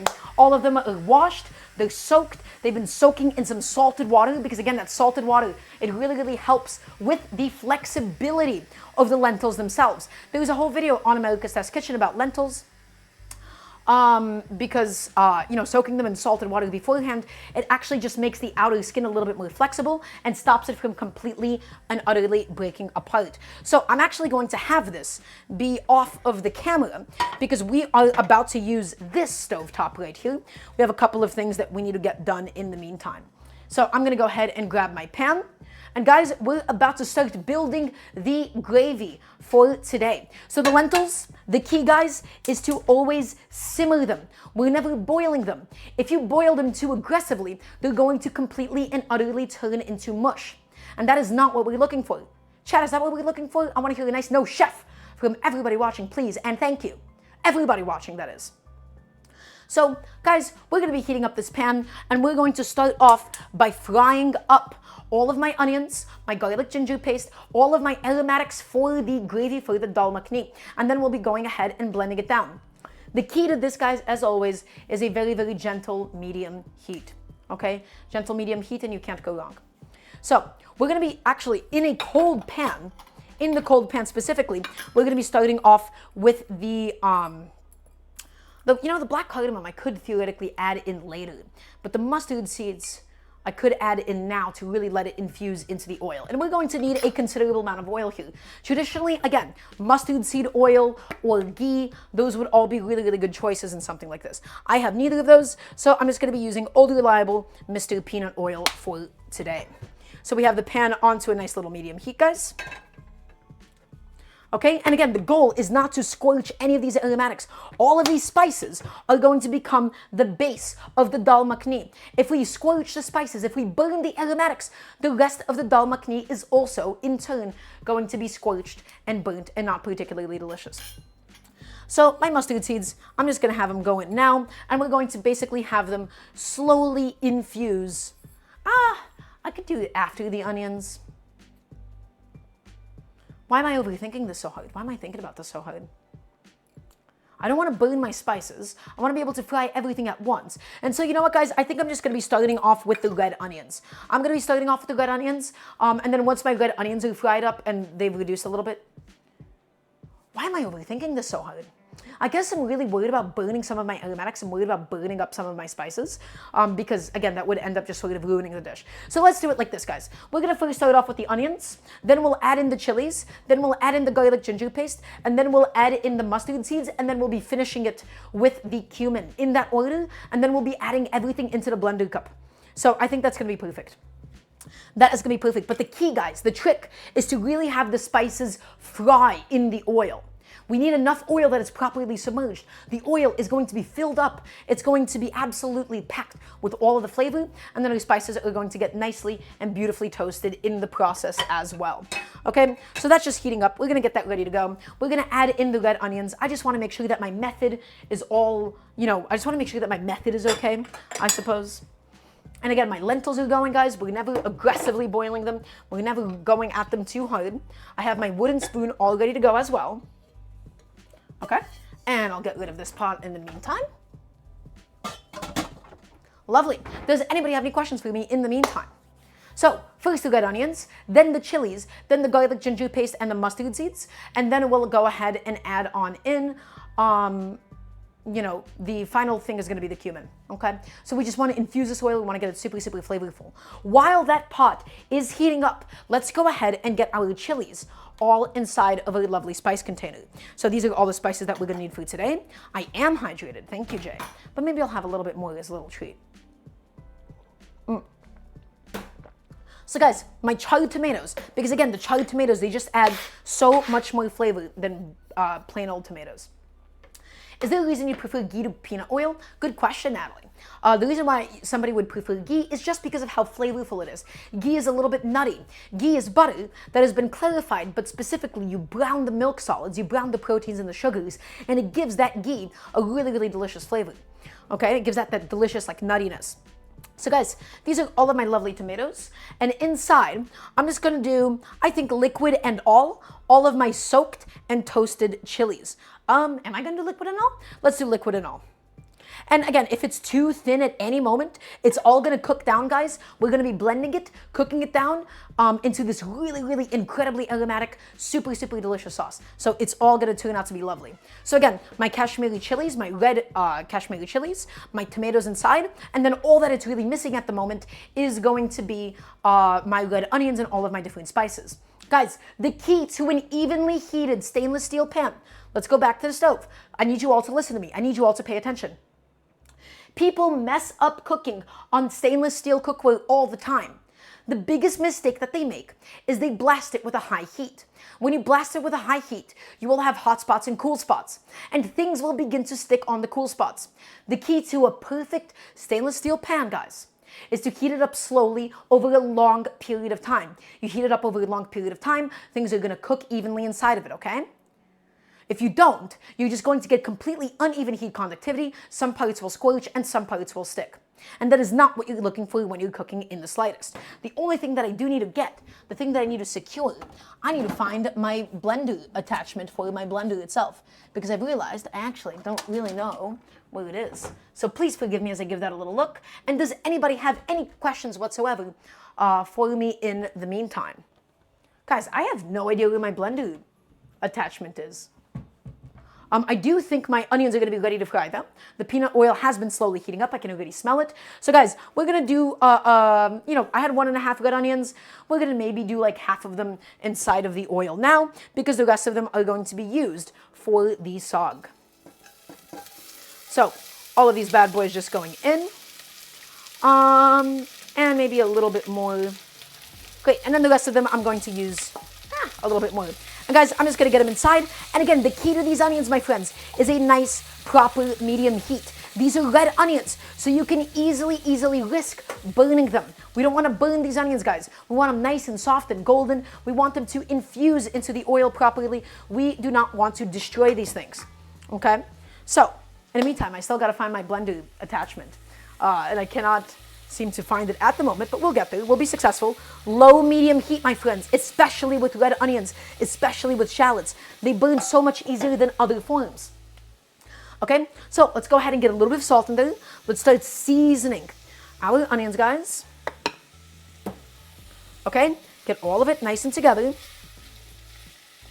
My lentils are going. My saag has been properly cooked down. It looks amazing. And now I gotta find my blender, cause I don't know what it is. I need to find a little blender thingy, cause I want to get it all nice and smooth, guys. I want it all blended down. I want it to be all delicious and creamy. And so, in order to do that, I need the tool that I need. And I cannot, for the life of me at the moment, seem to find it. Is it in the dishwasher? If so, then who put it there? Because I would never do such a thing. It is not. Guys, I'm losing it. I'm going crazy. I don't know what it is. Also, Everly, welcome on in. So yeah, I apologize for being a little scatterbrained about it. Normally I'm super well prepared. I just don't know what it could possibly be. And my lentils are going. I'm going to give them a gentle stir as they're cooking along. My onions are going. Where is my blender cap? It's not in here. It's not over there.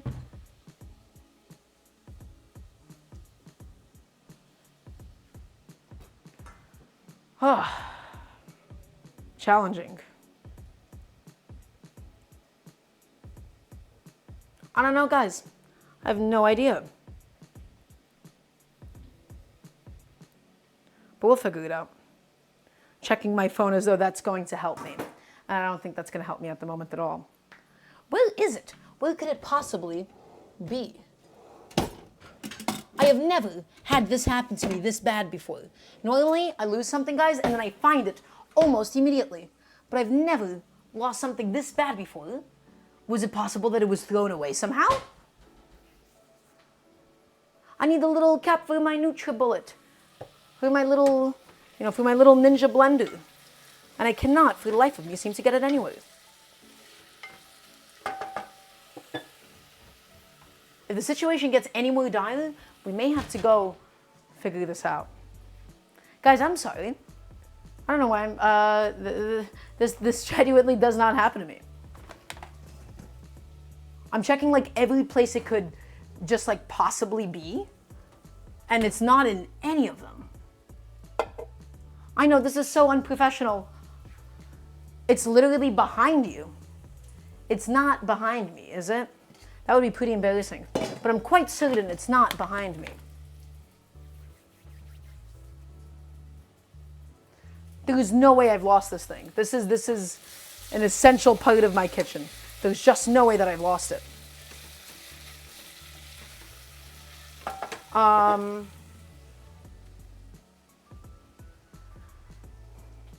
can't see it. Are you gaslighting me, Cloud9? What are you doing to me at the moment, Cloud9? It's in none of these. Is it in here? It's in the pantry?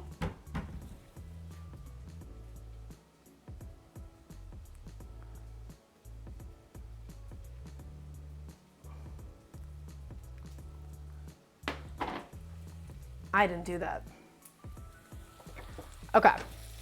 Guys, my red onions, they're frying up beautifully. They're getting nice and soft and sauteed and golden, and they're infusing the oil with all of their beautiful flavor, guys. They're getting really, really delicious. Let's turn up the heat to a nice medium at this stage. We want to get them all soft. We want to get them all processed and all ready to go for the dal makhani, my friends. We're building flavor at this stage. We're building the gravy. We're building the sauce. The lentils, guys, they're gently, gently simmering on a nice low temperature. That is the key to these lentils, guys. Nice low heat. You don't want to blast them with too much heat. You don't want to be too aggressive with them. Guys, a nice, simple, low heat, okay? So my red onions are going. They're beautifully frying. You want to make sure that none of them are stuck to the sides of the pan, because that is where they're the most likely to burn. Okay? And just keep them going, keep them frying. Let it keep happening, everybody. They're still in the wet stage of cooking. They're not sizzling away. We're still getting rid of a lot of the excess liquid from them. So, Everybody, a little bit of a recap session. We're doing dal makhani, and then we're also going to be doing a saag today. Dal makhani is essentially a lentil curry. We have toasted and fried, we've charred a bunch of tomatoes, we toasted up some chilies, and then we're going to blend it down with the sautéing red onions. We're going to add in some cumin, we're going to add in some mustard seed. Okay, we're going to add in some garlic ginger paste, and of course, plenty, and I do mean plenty of chilies. So it's going to be nice and spicy, it's going to be nice and aromatic, it's going to be super, super delicious by the time that we're done with it. The saag, my friends, it is a mixture of all these different greens. We have kale, we have chard, and then we also have I believe some collard greens, and we pressure cooked it, and we want to get it all really, really nice and soft and creamy. And then that's all going to get cooked down. It's going to become really, really flavorful. And that's also going to be combined with onions and spices and garlic ginger paste, everybody. So my onions, I'm just going to go ahead and stir them around properly. Just again, they're beginning to sizzle. They're beginning to saute. They're going to get nice and golden. Okay, and it is at this stage, guys, we don't add the chilies in immediately, because if we added the chilies immediately, they would begin to scorch. Okay, now would be a really, really good time for us to add in the chilies. Okay, and I have a bunch of Serrano green chilies here. Okay, not exactly the most traditional chili that is used in Indian cooking, but it's still going to be able to get the job done for us. My dal makhani today is going to be spicy. It's going to be loaded with flavor. We're adding in all of the green chilies, all of the Serrano, and we're also going to let that properly fry up inside. Okie dokie. In the meantime, let's go ahead and get everything else ready for this dish, guys. For the gravy, we're building the sauce, guys, we're building the gravy. This is what's going to flavor up all of our lentils. So this is the way to think about a lot of Indian cooking, is you're essentially creating a bunch of things to flavor a main thing. That main thing sometimes gets cooked, marinated separately. Hence, in this case, the lentils are getting cooked separately, and then they'll be added into this beautiful gravy, and it's all going to be really, really delicious. Okay, how are my lovely greens looking? Oh, my greens look incredible. They're cooked down, they're nice and soft. In fact, I might just give those another 10 minutes of pressure cooking, because why not at this point? Just get them even softer, even more beautiful. Okay, and let's go back to all of my lovely red onions and my chilies, because guys, we don't want to burn them after all. We just want to keep it stirring, keep it mixing, keep it all moving. The smell of the chilies is beginning to hit my nose now. Okay, and this is a good time for us to add in two things at once. We're going to be adding in some of our lovely garlic ginger paste, but before then, guys, let's just go in with all of my mustard seeds. So, where's my lovely mustard seeds? I have seemed to have found them. All my mustard seeds and the black cardamom itself, it's just going to get added in while it's all stewing away. So we're not going to really fry that. So my mustard seeds go in, guys. They go in. We're just going to toast them up, and all of that flavor, all the chilies, all of the onion, all the mustard seeds at this stage, and then we're also going to simultaneously add on in my garlic ginger paste. So, please, crisis, you asked, is homemade garlic ginger paste preferred? And my answer is, it depends. Also, goodbye, Jack. Thank you for stopping by. You buy garlic ginger paste if you make Indian food all the time and you want to be able to save yourself a little bit of time. The reason why we make it ourselves is because I don't cook Indian food enough to justify buying pre-made garlic ginger paste, and I don't make Indian food enough to justify making a huge batch of the stuff. So instead, I just add in and make it as I need it. So let's stir it all up. We want to make sure that the mustard seeds don't burn. We want to fry the garlic. We want to fry the ginger. We want to get it all inside. We want to get it all incorporated. And then last but not least, guys, is going to be my addition of my freshly ground cumin. Do I ever use turmeric? I do, just not for this dish. And turmeric, fresh turmeric is preferable to dried stuff, of course. But guys, all of the cumin, all of the garlic ginger paste, and this is going to bring in so much flavor and so much aroma into the dish itself. Okay, we're mixing it constantly to make sure that nothing is squelching, to make sure that nothing is sticking. And now, guys, let's go ahead and take it off the heat. We don't want any of the spices on the bottom to burn. We've infused the oil beautifully. We have all of the chilies, all of the mustard seeds, everything inside. Everything looks incredible at the moment. Okay, so guys, let's go ahead and get that all transferred inside of my blender cup. Let's go ahead and get that done now. And so it's a little bit hot, and normally I would not advise blending hot things inside of this blender cup, but my other components are cold, and so I'm quite confident that I don't have to worry about all of the excess steam. I don't have to worry about the excess heat of it all. Right, because everything has just cooled off to room temperature at this point, so I don't have to worry about scorching any of it at all. So guys, let's go ahead and take it all out. Let's put it all into the blender cup, and then we're gonna blend it down into the most beautiful gravy, the most beautiful base for today's dish. I dropped a little bit on the ground, but that's okay. Let's go ahead, let's keep going, let's keep going. Let's get all of it out. All of it, oh no, I ended up dropping some. That's okay. We'll figure it out.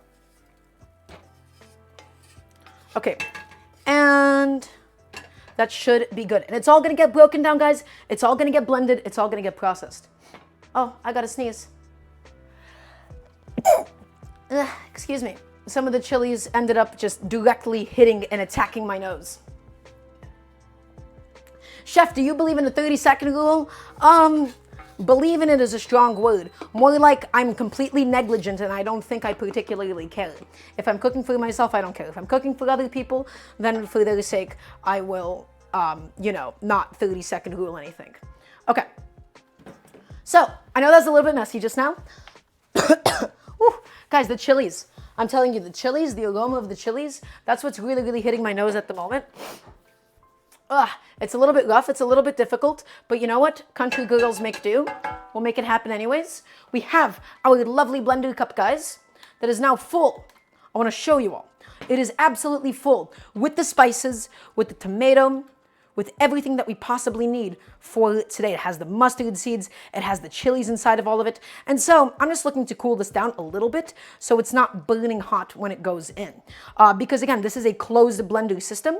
If we blend it when it's completely hot like this, it's just going to build up a lot of steam and pressure, and that's bad for the blender and it can explode out. If you have something like a Vitamix, Vitamixes are really, really good because they have an open top.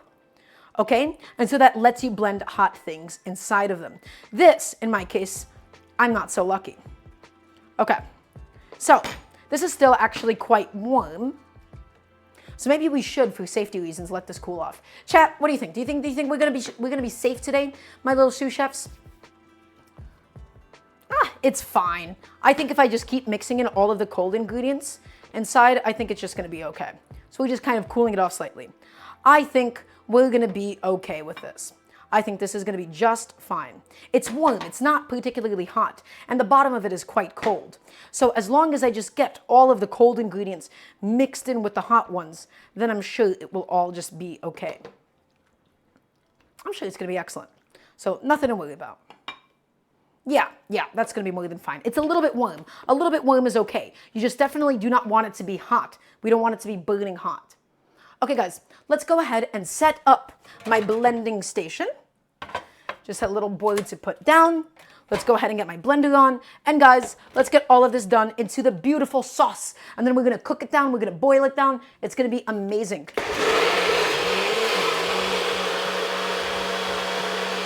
All of it. Blend it, blend it, blend it, blend it, my friends. And then we're gonna stop. And then I'm just going to inspect this really quickly and make sure that it's not building up too much pressure. I can tell you that it's not too hot. Okay? Oh, that smells incredible at the moment. Okay? And now, let's go ahead and get this back on and let's get this thing back blending.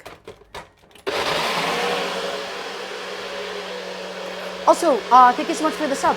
Thank you, thank you. Okay.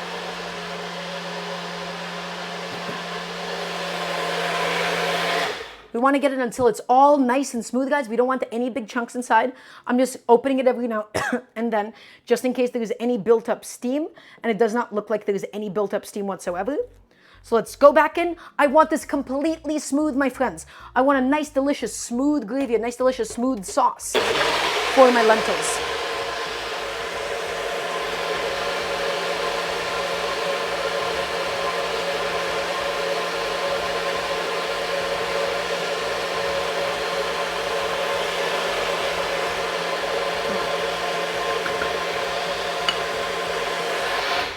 There you go. And I think that just about looks good, guys. So let's go ahead and get the pot back onto the heat. Okay, let's go ahead and get rid of this. Let's go ahead and get this pot on. Let's get that back on the stove, guys. And now let's pour in all of that beautiful sauce that we have just worked so hard to build. It is full of spices, it is full of flavor, it is full of chilies. It has so much character, it has something to say. And now the goal, guys, the goal is just gonna be to cook it down, to be able to get the raw tomato flavor out of it, to be able to get the whole thing a little bit thicker, okay? So all of that just goes directly inside. I'm gonna be using a different tool for this now. And then while we're at it, guys, let's go ahead and throw on in my black cardamom pods to just slowly infuse as it all cooks. Does anybody have any questions about anything about the process so far? Any questions, any comments, any concerns, anything that anybody wants to get off of their chest at the moment? Oh, my heat might be a little too high, might be a little too aggressive. Guys, especially with thick, viscous tomato-based sauces, you don't want to have it on too high of a heat because then it'll start splashing just like that, okay? So just take it, scrape up the sides of the pan, and we're keeping this on a nice low heat, my friends. Nice low heat to be able to cook it all down, to be able to get it all nice and delicious. Ooh, that is spicy. That is 3 serranos in there. That is actually quite substantial.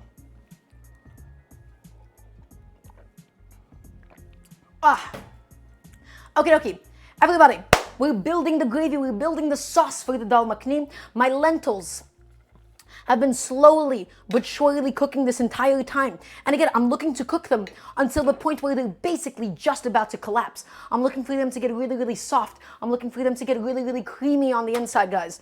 And that is what's going to make a dal makhani super delicious. And this gravy is the base of it all. The tomatoes, the chilies, the cardamom inside, the garam masala, and the fenugreek that we'll be finishing it with, guys. It's going to have a ton of flavor. Is everybody excited? I want to hear a nice yes, chef, from everybody watching, please, and thank you. I'm going to take a second because I'm a little overwhelmed by the amount of dirty dishes that I have laying around. So I'm going to take a second just to clean up my station, guys, just to get rid of a couple of things that we do not need for today. Any further. Okay. Just let me get all of that stuff done. Let me get all of that out of the way, out of sight, and out of mind. Get my little bowl through the chilies out of here as well. And guys, this is one of the most important parts about cooking at home, which is cleaning as you go. You have to clean as you go. Also, that is not enough yes chefs. Guys, you guys are sleeping today. Let's try that again. Everybody, yes chef, please, and thank you, even if you've already said it. Okay. What else do I still have to go ahead and get rid of in a moment? Oh, my lentils are going. My lovely tomato sauce for the lentils are going. Everything is looking super good at the moment. Okay, that's burbling a little too aggressively now. Let's once again lower the heat. Let's lower the heat. Let's make sure it's not scorching at any point.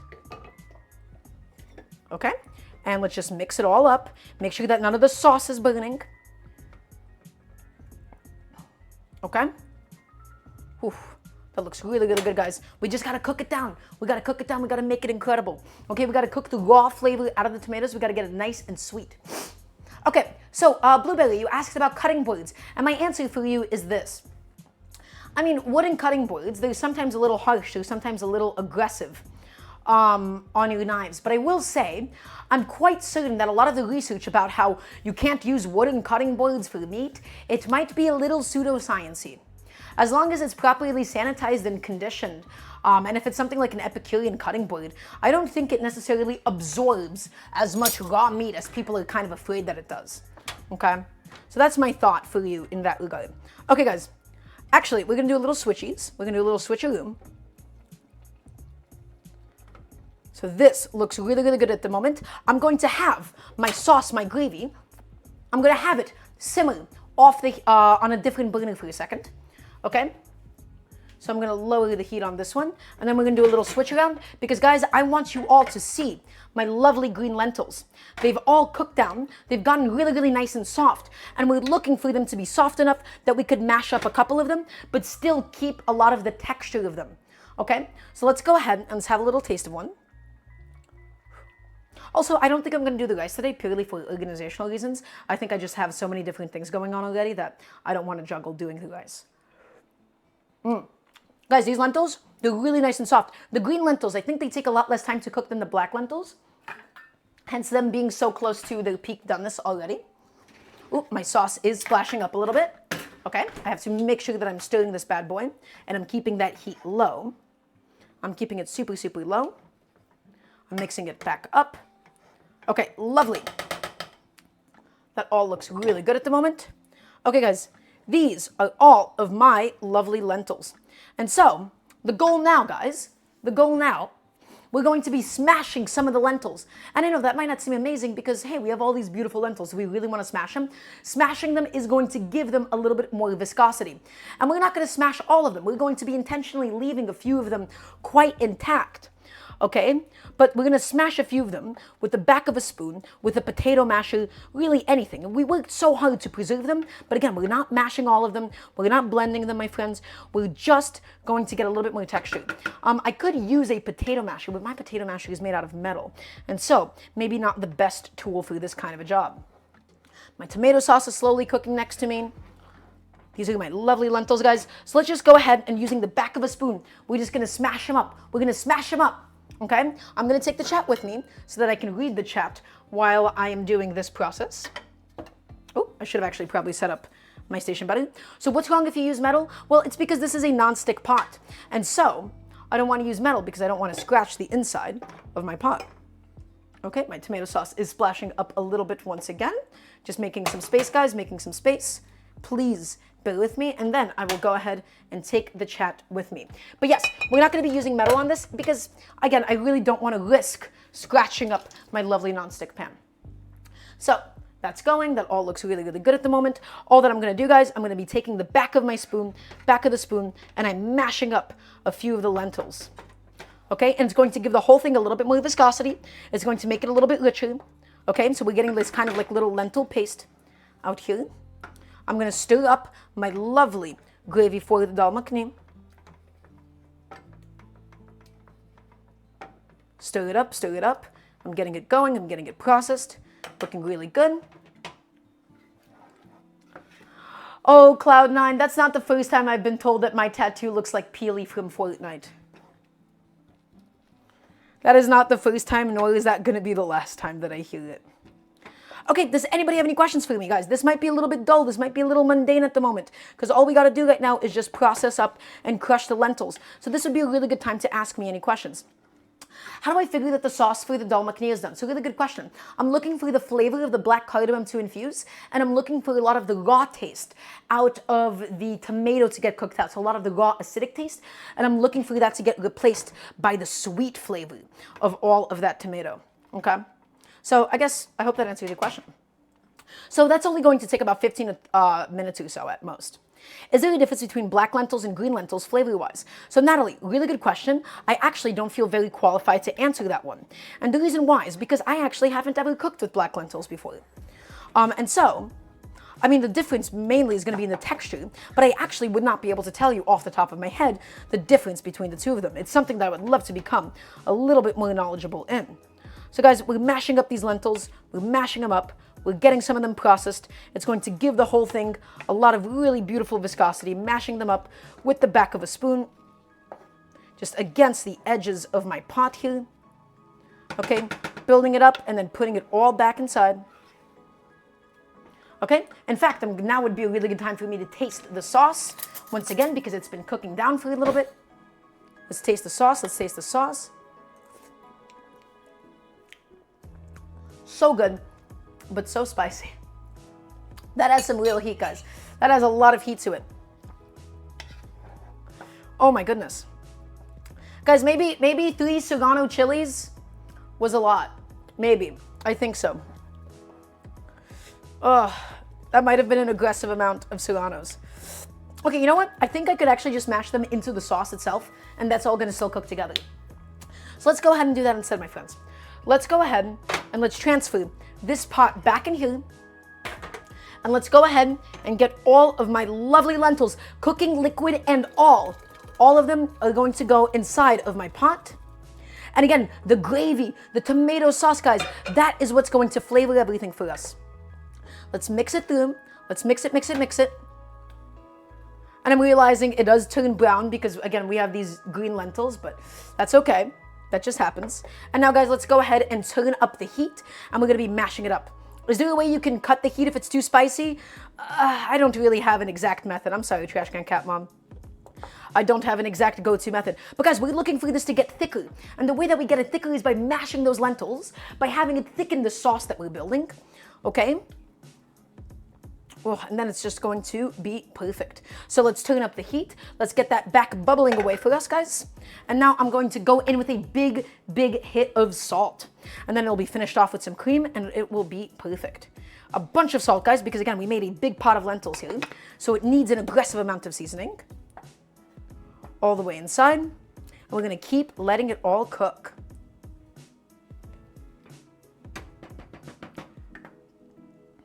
Lovely. And now, as it's cooking, that's my pressure cooker done once again. Let me go ahead and grab my trusty, my handy dandy, everybody, my handy dandy little potato masher. And now we're gonna get in there and begin really, truly smashing up a couple of my lentils. And the whole thing needs to reduce. It needs to all get nice and thick. So let's smash up the lentils, guys. Let's smash it up. Let's smash it up.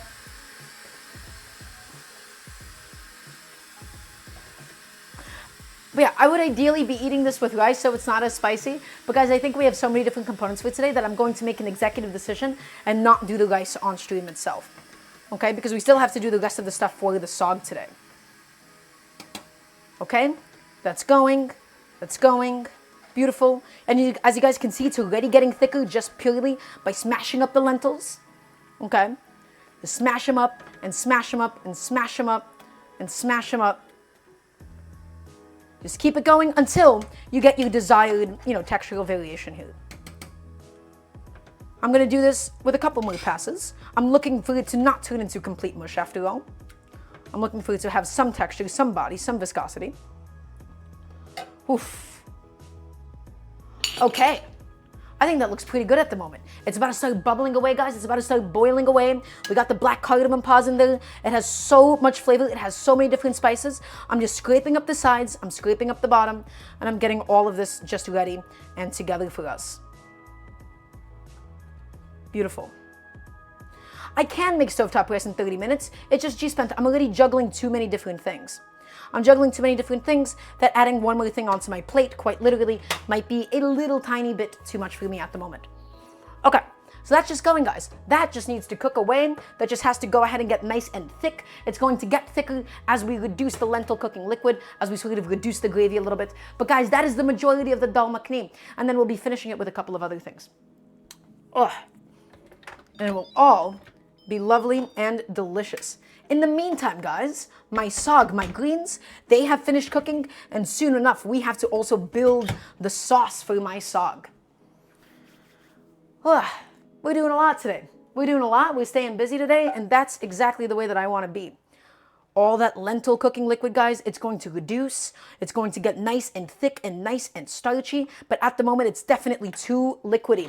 And again, if you want to adjust for salt, do it a little bit later, okay? Because once we reduce in volume, it's going to become more salty.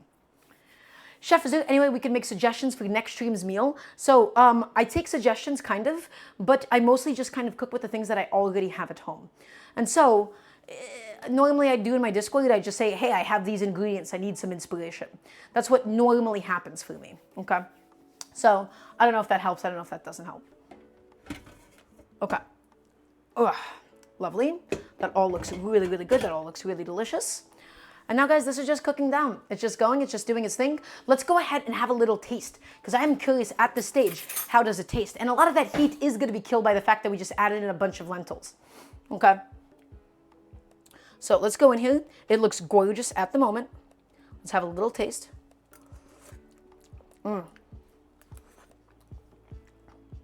Guys, that is so good. This dal makhani, my friends, that is so delicious. That has so much flavor. It has so many different spices and it's still not done quite yet. This is a hearty, cheap, delicious meal made with some really, really basic staples, guys. And now all we're doing, we're just cooking down that lentil liquid. That is good. Oh my God, that is so good. That has so much oomph to it. That has so much flavor inside of it, my friends. That Kashmiri chili just brought in so much. It added so much. I can't believe I never cooked with Kashmiri chilies before. And now we're just stirring it occasionally to make sure that nothing is sticking, to make sure that nothing is squelching on the bottom, my friends. Would I say that it's bussin'? I would. Is everybody still watching? I want to hear a nice yes, chef. Please and thank you. We're just taking a second to cool off, right, to recuperate. We have a lot of different moving components. We have a lot of different moving parts. All right. Oh, perfect. That's a good amount of yes, chefs. That's exactly what I would like to see. That's perfect. Oh, guys, look at it. Just like making a big old pot of beans, we're just cooking down this liquid gradually, slowly but surely, until it just all comes together. That looks quite lovely at the moment. Oh, the spices are just still all in the air, my friends. The kitchen's getting really, really hot. Those mustard seeds are so aromatic in of themselves. And all the greens have just gotten cooked. Okay, what do I need to do at this stage? We're going to need to start doing the process of the seasoning for the greens itself, which is going to be a really similar process. It's just going to be frying up the onions, frying up the garlic. We'll have to pick a pan to be able to do that. I just want to keep showing this off because this is such a beautiful pot, my friends. This is so beautiful. This is so gorgeous. It would be a shame to have to walk away from it, but I think for the time being, we may need to go ahead and move on to something else. Oh, but look at it. Look at my lovely pot of lentils. Yeah, let's just cook it down. This is going to need about like 10 minutes of cooking down, or as long as it takes to get the desired texture and the consistency that you are looking for, my friends. So I'm going to go ahead and pick this up. I'm going to go ahead and put it right back onto this stove. Okay, and now let's go ahead and get the next vessel ready, which is going to be used for the greens. I have another little stainless steel pot here, which we're going to be heating on up. Remember, guys, the key, gentle heating. And we're going to go in with, once again, a bunch of peanut oil. All the way inside. Lovely. Because again, we need the oil. We need the oil to infuse with all the flavor. And for this, guys, for the greens itself, it's not going to need any blending. It's just going to be really, really simple. Okay? It's going to be really simple. It's going to be really, really easy. It's all going to turn out to be delicious. Does anybody have any questions for me in the meantime? And then we'll slice up some cilantro just to do as a garnish. Maybe we'll add some into the end of the greens. It'll be good.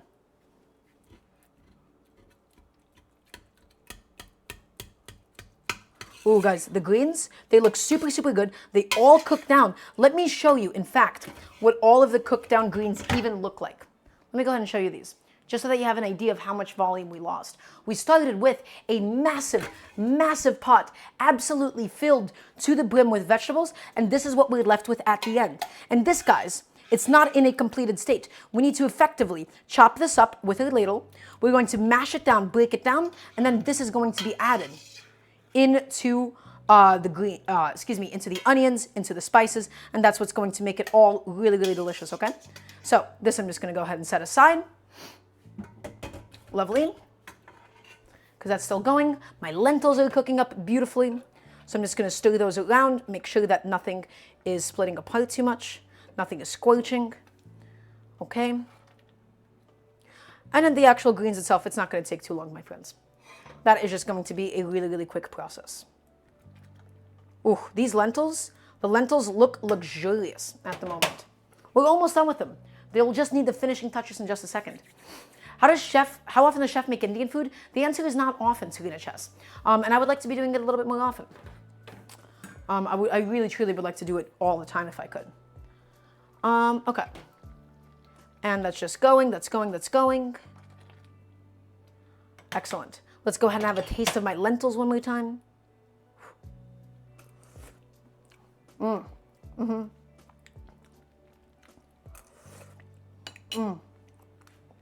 So flavorful. Everybody, that has so much flavor, that has so much love, that has so much seasoning inside of it. That is gorgeous. Okay, let's go ahead and in the meantime, let's go ahead and get some of the cilantro ready. I have some lovely cilantro, guys, because again, one of my favorite herbs to use, especially in Indian cooking, especially in Indian food. We're gonna go ahead and get a nice little bundle of it. And by little bundle, I do just mean a little tiny bit. Oof. Does anybody have any questions for me in the meantime? I know today's stream is a little bit more chaotic than usual. I'm a little bit more all over the place. I'm not used to cooking so late. And I also think I might have overextended myself with how many different little things I have to juggle simultaneously. But it's okay, guys. We'll power through. We'll get it all done. It's all going to turn out amazing anyways. Okay. So my oil is heating up. Let's go ahead and get my red onions inside of that little pot. Once and for all. My peanut oil is nice and hot now. In it all goes, just to go ahead and cook it away really, really gently, my friends. Fry up all of that onion inside of the oil. Beautiful. Ugh.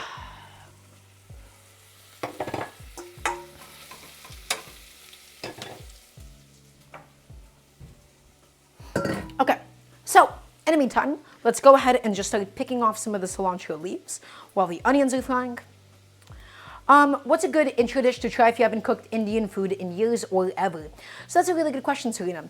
The most difficult, or I guess the most intimidating thing about Indian food for a lot of people is just the sheer amount of like pantry ingredients that you might not normally have, and then being able to juggle all of them. And so I think a really, really simple dish like a dal with a tadka, like a, either like golden or red lentils. I think that would be like a really, really simple one to be able to do. And I think that would be something for you to be able to try. Not this specific one. This is dal makhani, I believe, right? And so that's what I would advise you to do. I hope that helps. Let's give my onions a little stir. Okay, and let's just go ahead and keep it going. Let's keep it going. Let's keep it going. Let's get it all done, my friends. All of it processed. All of it just chopped up and ready to go. I want to get the stems off because, again, the texture of the stems a little bit too woody, a little bit too fibrous. Okay, so I like taking the stems off. All the way through, my friends.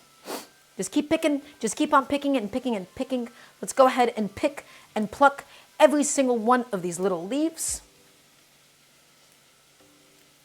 Every single last one of these bad boys. Pick them and pluck them and pick them and pluck them. This one is the end of the cilantro. I have no interest in that. Great. Is everybody still watching? I want to hear a nice yes, chef, from everybody. Please and thank you. Okay. And let's go ahead and stir up my onions because, again, I'm not looking to scorch them. I'm not looking to burn them. I just want to go ahead and beautifully fry all of my red onions. Excellent. Nice low medium heat. And guys, at this stage, I'm also going to add in my fenugreek and my garam masala directly inside of my lentils. So all that fenugreek, all that garam masala, all of it goes in now because we only wanted it at the end of the cook time itself for just the last few minutes. So you guys can't see it happening, but it's happening. Okay, and I'm continuously stirring my onions. I don't want them to scorch. I don't want them to burn. I just want my onions to keep on going and going and going. Lovely. Okay, let's go ahead and get my cilantro sliced, my friends. I want to slice it. I don't want to chop it. I don't want to crush it. We're going to be using the full length of the knife, and we're going to be super, super gentle with this little guy. Guys, we take the cilantro, we bundle him up, and we treat him like a little baby bird. Really, really gently. We're going to slice him and slice him and slice him all the way through. Just slice them using the full length of a knife, my friends. Keep it going, keep it going, keep it going. Keep it going all the way through. Give it a little rotation and just a few more slices to make sure that we have no massive chunks. That's right, Crisis. We surely do. We slice little baby birds because look at a lovely product. We slice it, we don't chop it. We're super gentle with it, guys. We're not crushing anything. We're not destroying anything. And we're going to go back in and stir up my onions. Lovely. Looking really good at the moment. Okay, chef, How you watch Ethan Schlabowski's video going over the different types of onions. I've watched it for a few seconds. I am an avid disliker of Ethan Schlabowski, of Mr. Ethan Schlabowski. I think his content is unnecessarily padded, and most of his things have no reason to be 45 minutes. He just uses a lot of stock footage and then a lot of really faulty scientific explanations for things. I'm really not crazy about Ethan Schlabowski's content. So I've seen that he posted that video, but I'm not crazy about that video as a concept. He could have probably executed on it a little bit better. I'm an avid hater, that's right. He's quite unscientific, and he's like a little, I don't know. He doesn't, look, the difficulty with Ethan Schlabowski is that he very much so generates content, and he doesn't particularly understand differences too much, and then oftentimes when he talks about what is the best type of onion for this thing, what was the best type of soy sauce for this thing, he doesn't actually go into the traditional uses for those things, and doesn't really understand the context from which they come from. And so, as a result, I'm quite critical of a lot of his different videos. They feel very incomplete to me. Okay. Guys, my onions are now beautifully fried. Right, again, we don't want them scorched. We don't want them charred into oblivion or anything. We just want to go ahead and stir them up. And now, let us go in with the rest of my garlic ginger paste, and let's go in with the rest of my mustard seeds, guys. Okay, my mustard seeds and my cardamom, of course. All of that goes in. And then all of the, excuse me, where's my garlic ginger paste? I found it, there it is. All of that just goes directly inside. Lovely. And we just mix it up, guys. We mix it up, and we let all of that just perfectly fry up in all of those spices. My garlic ginger, my red onion, my black cardamom. Let's get all of the garlic ginger paste out. Okay, and let's keep it mixing, my friends. We don't want to burn anything. It's going to stick a little bit, but that's okay. Just keep it mixing, keep it going, keep it going. Fry the mustard seeds beautifully. Infuse that oil, guys. Infuse it with all of that lovely flavor. And this is what's going to then flavor our delicious, our incredible greens. So that's going, that's ready to go, guys. I'm gonna go ahead and just dump on in my lovely greens all inside. I have run out of space on my stove. That's totally okay. Just add in the greens. It's gonna cool off the pot. It's gonna stop everything from burning. All of it directly in, my friends. All of the cooking liquid, we're not wasting any of it at all, okay? I'm gonna go ahead and get the rest of the greens out in just a second. I just need to make some space first. Oof. Chef, if my mustard seeds are old, should I use them up first? Yes, Tarina. If your mustard seeds are old, they might lose a little bit of flavor. Just add in some more. Just add in some more than you would normally use, and that should theoretically be able to compensate for them. Okay, and so guys, at the moment, this looks very loose and it looks really separated. But I promise you, it's all gonna cook down with the greens. We're gonna start mashing up the greens inside, and then that's going to give us the texture and the viscosity that we are looking for. So all of my greens, guys, out of the pressure cooker pot and in here instead. All of my mustard, or not my mustard greens, excuse me, my collard greens, my kale, and my chard. All of it's getting added in now. Okay, and let's pour all of that liquid in, and let's go ahead and get the last of this all inside. Also, thank you so much to Gatsby for the sub. Hello, hope you're doing well, Gatsby. It's been forever. Hope you've been well. I hope you've been chilling. I hope you've been hanging out. Okay, guys, let's go ahead and get all of these herbs in. Lovely. And guys, my saag is almost complete. Whew.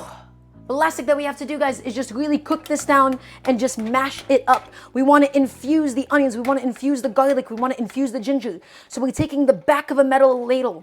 And once again, we're just chopping it up and processing it until it gets a really beautiful texture, my friends.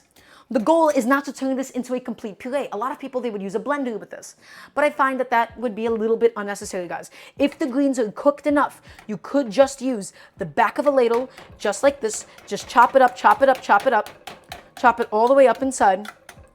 And then you're going to get a really beautiful, delicious, creamy saag, my friends. And then let's also go in with our salt. Let's make sure that it's nice and seasoned. Okay. Get it all really beautifully seasoned. Okay? Let's add it in. And let's just keep it cooking, my friends. And as it cooks, it's gonna be easier to continue to mash it all up. Mash it up, mash it up, mash it up. Just get it all done, my friends. There you go. Just like that. Wonderful. Does anybody have any questions for me in the meantime? Any questions, any comments, any concerns whatsoever, guys? Remember, I am here to teach you, to help you all how to cook at home. I'm coming back to my lentils. My lentils look amazing at the moment. Guys, I think it might be time to take the lentils off the heat. We're gonna go ahead and do a little switcheroo. We're gonna put the greens right back next to it, okay? So let's take this pot. I'm gonna move this away. Take this, put this right here instead. Take my pot. The handles are really, really hot. I might have burnt myself a little bit. And guys, my lentils have now been properly and beautifully cooked down. Look at it. I said dal tadka, Serena, with the D. That one's a really, really good one. Okay, guys. Look at that. That is exactly what it should look like. I'm going to kill the heat. It does not need to get any thicker. It has the exact viscosity that I'm looking for. And now everybody, let's go ahead and give it a bit of a taste. Let's go ahead and give it a bit of a taste. Let's see where it's at in terms of salinity, in terms of viscosity, and then we'll be finishing it all with some fresh, heavy cream.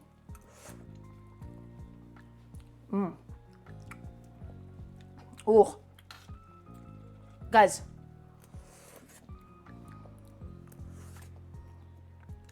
Guys, that is so good. That is so good. That is so perfect, my friends. That is beautiful. It's just going to need a little bit of extra salt is the only thing that it needs at the stage. That is so spicy. It has so much flavor. It has so much aroma. It has so much effort and love actively put into it, my friends. So a couple of big hits of salt because, again, we have a lot of lentils in here. We have a lot of lentils that need to get that salt. A lot of it that needs to get seasoned. Big pinches of salt. Okay? And now, my friends, let's go in with a little bit of heavy cream. Let's go in some heavy cream. The heavy cream is just going to cool everything off beautifully. And not too much. Just like a little drizzle right inside. Okay? And let's mix it all in. Get everything nice and creamy, nice and rich. Also quite traditional, guys. If you would like, you can also add in some butter. Some butter would really, really take something like this over the top and make it super rich, but I'm looking for something slightly on the lighter side today. So no butter for me. There you go. Maybe we could do a little bit of butter. Maybe that would be okay. We'll see how we feel. That is my lovely dal makhani. Let's give that one more taste. How's it doing?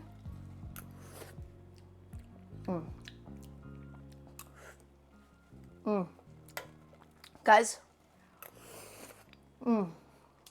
so good.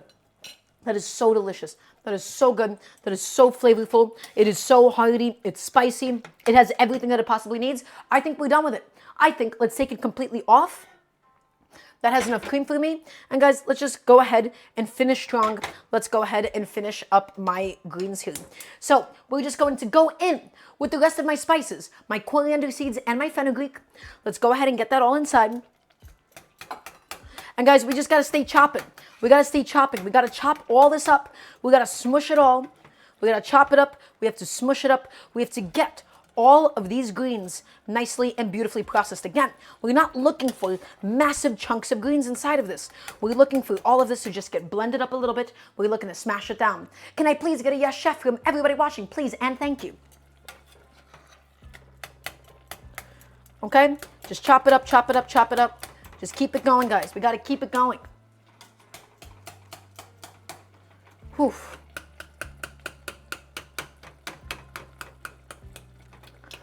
Just chop it up, mix it around, and go back at it, my friends. Until we have our desired texture and our desired consistency. We're smushing it up, we're chopping it up, we just keep on going. Just like that. Does anybody have any questions, guys? We're just about done for today. I think as tragic as it is that I didn't get to making any rice, that was a very important decision for my own sanity because this was a lot of dishes at once. But these guys, these kinds of dishes, they hold so well in the fridge. They reheat exceptionally well. Okay. So let's just keep on processing. Let's keep on chopping. Let's keep on chopping. Let's keep it going. Looks wonderful at the moment. And then we'll also taste this bad boy in just a second. This is slowly getting to the texture, to the consistency that I would like it at. There you go. Ah, that looks even amazing without it, guys. Well, thank you, Benchu Cup. I'm glad that I could provide. This is a really, really simple dish, my friends. It's just simple flavors, simple ingredients, simple produce, except everything has been done with a lot of love, a lot of care, and a lot of affection. Let's go ahead and just let that cook down a little bit. Let's give it a little taste. Want to taste for the seasoning, want to taste for the texture, taste for the consistency of it all. Okay? Just get a little bit in there, and so good. So good, it is just completely lacking in salt at the moment. And so, we're not able to taste everything else as well. So good, so delicious. A little bit of salt, and by a little bit of salt, I do mean some aggressive pinches of salt. And keep it all moving. Get it all back in there. Get all those vegetables seasoned, guys. And you remember how many leaves we started with. You remember those big, big aggressive bundles, right? You remember how much we actually began today with. And how much we actually ended up left with. All of that just fit into the confines of this little teeny tiny pot. And we're just squishing it and we're processing it until it looks and tastes exactly the way that we want it to. One more honest question. Is chef more or less chaotic when the camera doesn't roll? Serena, I think I'm just always like this. I think I'm always like this at all times. I'm just always on, you know? Keep it processing, my friends. Keep it chopping. Keep it getting smushed. Honestly, as much as the heterogeneous texture is nice, I think in the future I would probably like to just blend it. Blending it might just save a lot of time and might save a lot of work, might save a lot of effort. So that's your little piece of advice for the future, my friends. So do as I say and not as I do sometimes. Chef, you need to enter Cutthroat Kitchen? The answer is probably not. Well, it's not a question. But I don't really want to, and I'm going to tell you why. I don't particularly find timed cooking competitions like that, like, healthy of a setting, because that is not how people really cook. Professional cooks don't cook like that either, right? I mean, they have a certain amount of time to get prep done, but it's just like, you're cooking in a way that nobody else really cooks in. And as a result, you know, you have to just build up very specific fundamentals that are designed for food competitions like that. Oof, gorgeous. Keep it chopping, keep it going, guys, keep it processing until it all gets to the texture and the consistency that you would like. And at the same time, we're evaporating any and all excess liquid. So we're just really, truly concentrating the flavors of all of the saag inside. Is that the one with now wear your horse mask when you cook? Yeah, that's what Cutthroat Kitchen is. You specifically inflict others with debuffs. So guys, we're evaporating the excess liquid. We're smushing down all of my lovely, delicious greens. Let's go ahead and have another taste. I'm tasting for salinity at this stage as well. Okay, I'm just boiling out the excess liquid.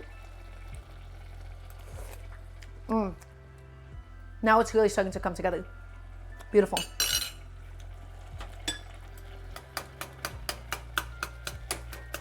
Chopping it and chopping it and chopping it.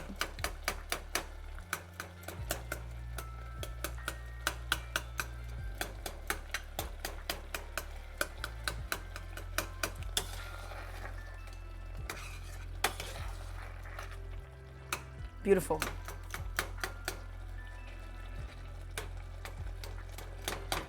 And you guys, you can see how thick it's becoming, right? How viscous it's becoming.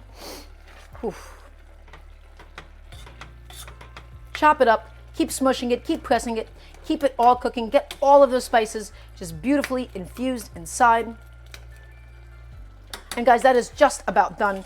A little bit more cooking will do it some good, and then we'll take it off the heat.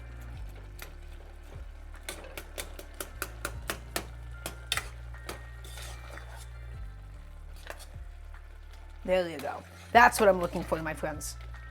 Super, super thick texture, super, super thick consistency to it all. Ah. And then we're almost done for today.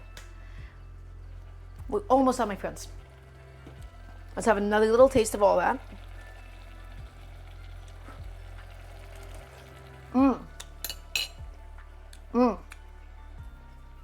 Guys, the greens, they're so tender. They're so flavorful. Okay. Chef, if you could wave a magic chopstick and make it so that everybody got better at one spice, what spice would get the magic? So if everybody would get better at a certain spice, I just think most people underuse cumin and they don't fry it, they don't infuse it into things. I think everybody would benefit heavily from getting better at cooking with cumin. And I'm biased just because cumin's my favorite. Otherwise, I would just say whole dried chilies if you would count that as a spice. I think that's something everybody needs to desperately improve in as well. Okay, everybody, guess what? I think that my saag is now completed. I'm just mixing in and stirring in all of my lovely salt. I'm making sure that it's all properly and evenly seasoned. And everybody, with that being said, I think we are done for today. We finished the saag, we finished the lentils. I'm gonna go ahead and take a second just to wipe off my station, clean up my station, put a couple things away, and then we will all plate. Are you excited? I wanna hear a nice yes, chef, please and thank you. I'm gonna move my greens aside for a moment. Let's go ahead and get these lentils back here.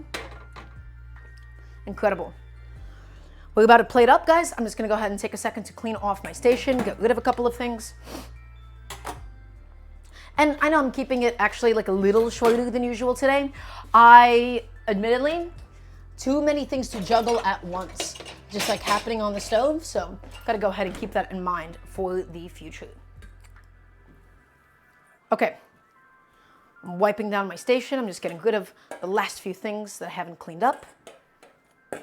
There you go. And now, guys, let us go ahead and plate our lovely dal makhani and then my lovely stewed and cooked down saag. So, my gorgeous lentils. I know I keep giving them compliments because truthfully, my lentils deserve it. I'm really, really proud and happy with how they all came out. Those are my lentils. But we're not done, guys, because we're still going to garnish it. We're still going to finish it off. We're going to finish it off. We're going to give it a lot of love at the end.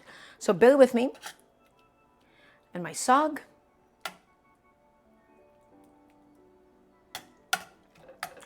Nice. There you go. Okay, guys. For the lentils themselves. Oh, I wish I had some rice. I wish I made some rice, but alas, it was a little bit too much in the moment, guys. But that's going to be completely okay. For the lentils, the last thing that I'm going to do, my friends, is we're going to drop in a little bit of heavy cream just to go ahead and make it a little bit richer. Okay?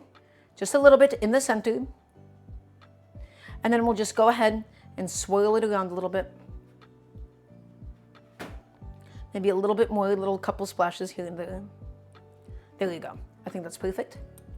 And then, guys, finally, let's go ahead and finish it off with some fresh cilantro right on top and a little bit of fresh cilantro right onto the saag as well. And guys, that is it. That is everything that we have managed to accomplish, everything that we have done today. So let's talk about the two things that we have created, unfortunately lacking a little bit of rice, but that is okay.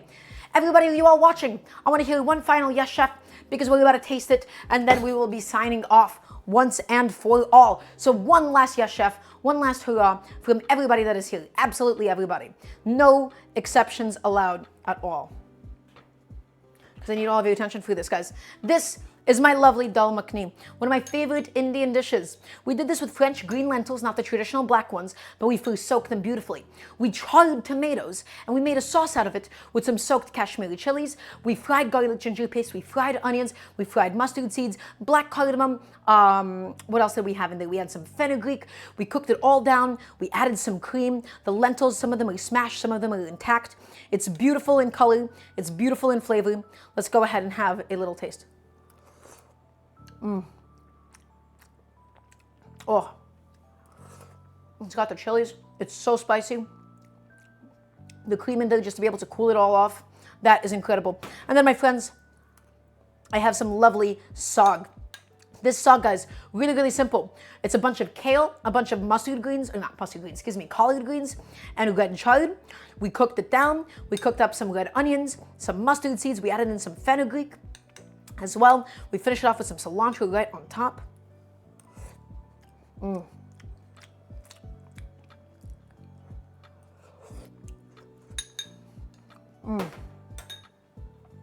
Guys, is that a little mustard seed that I got? I believe so. Guys, both of these dishes, they're so flavorful. They have so much love.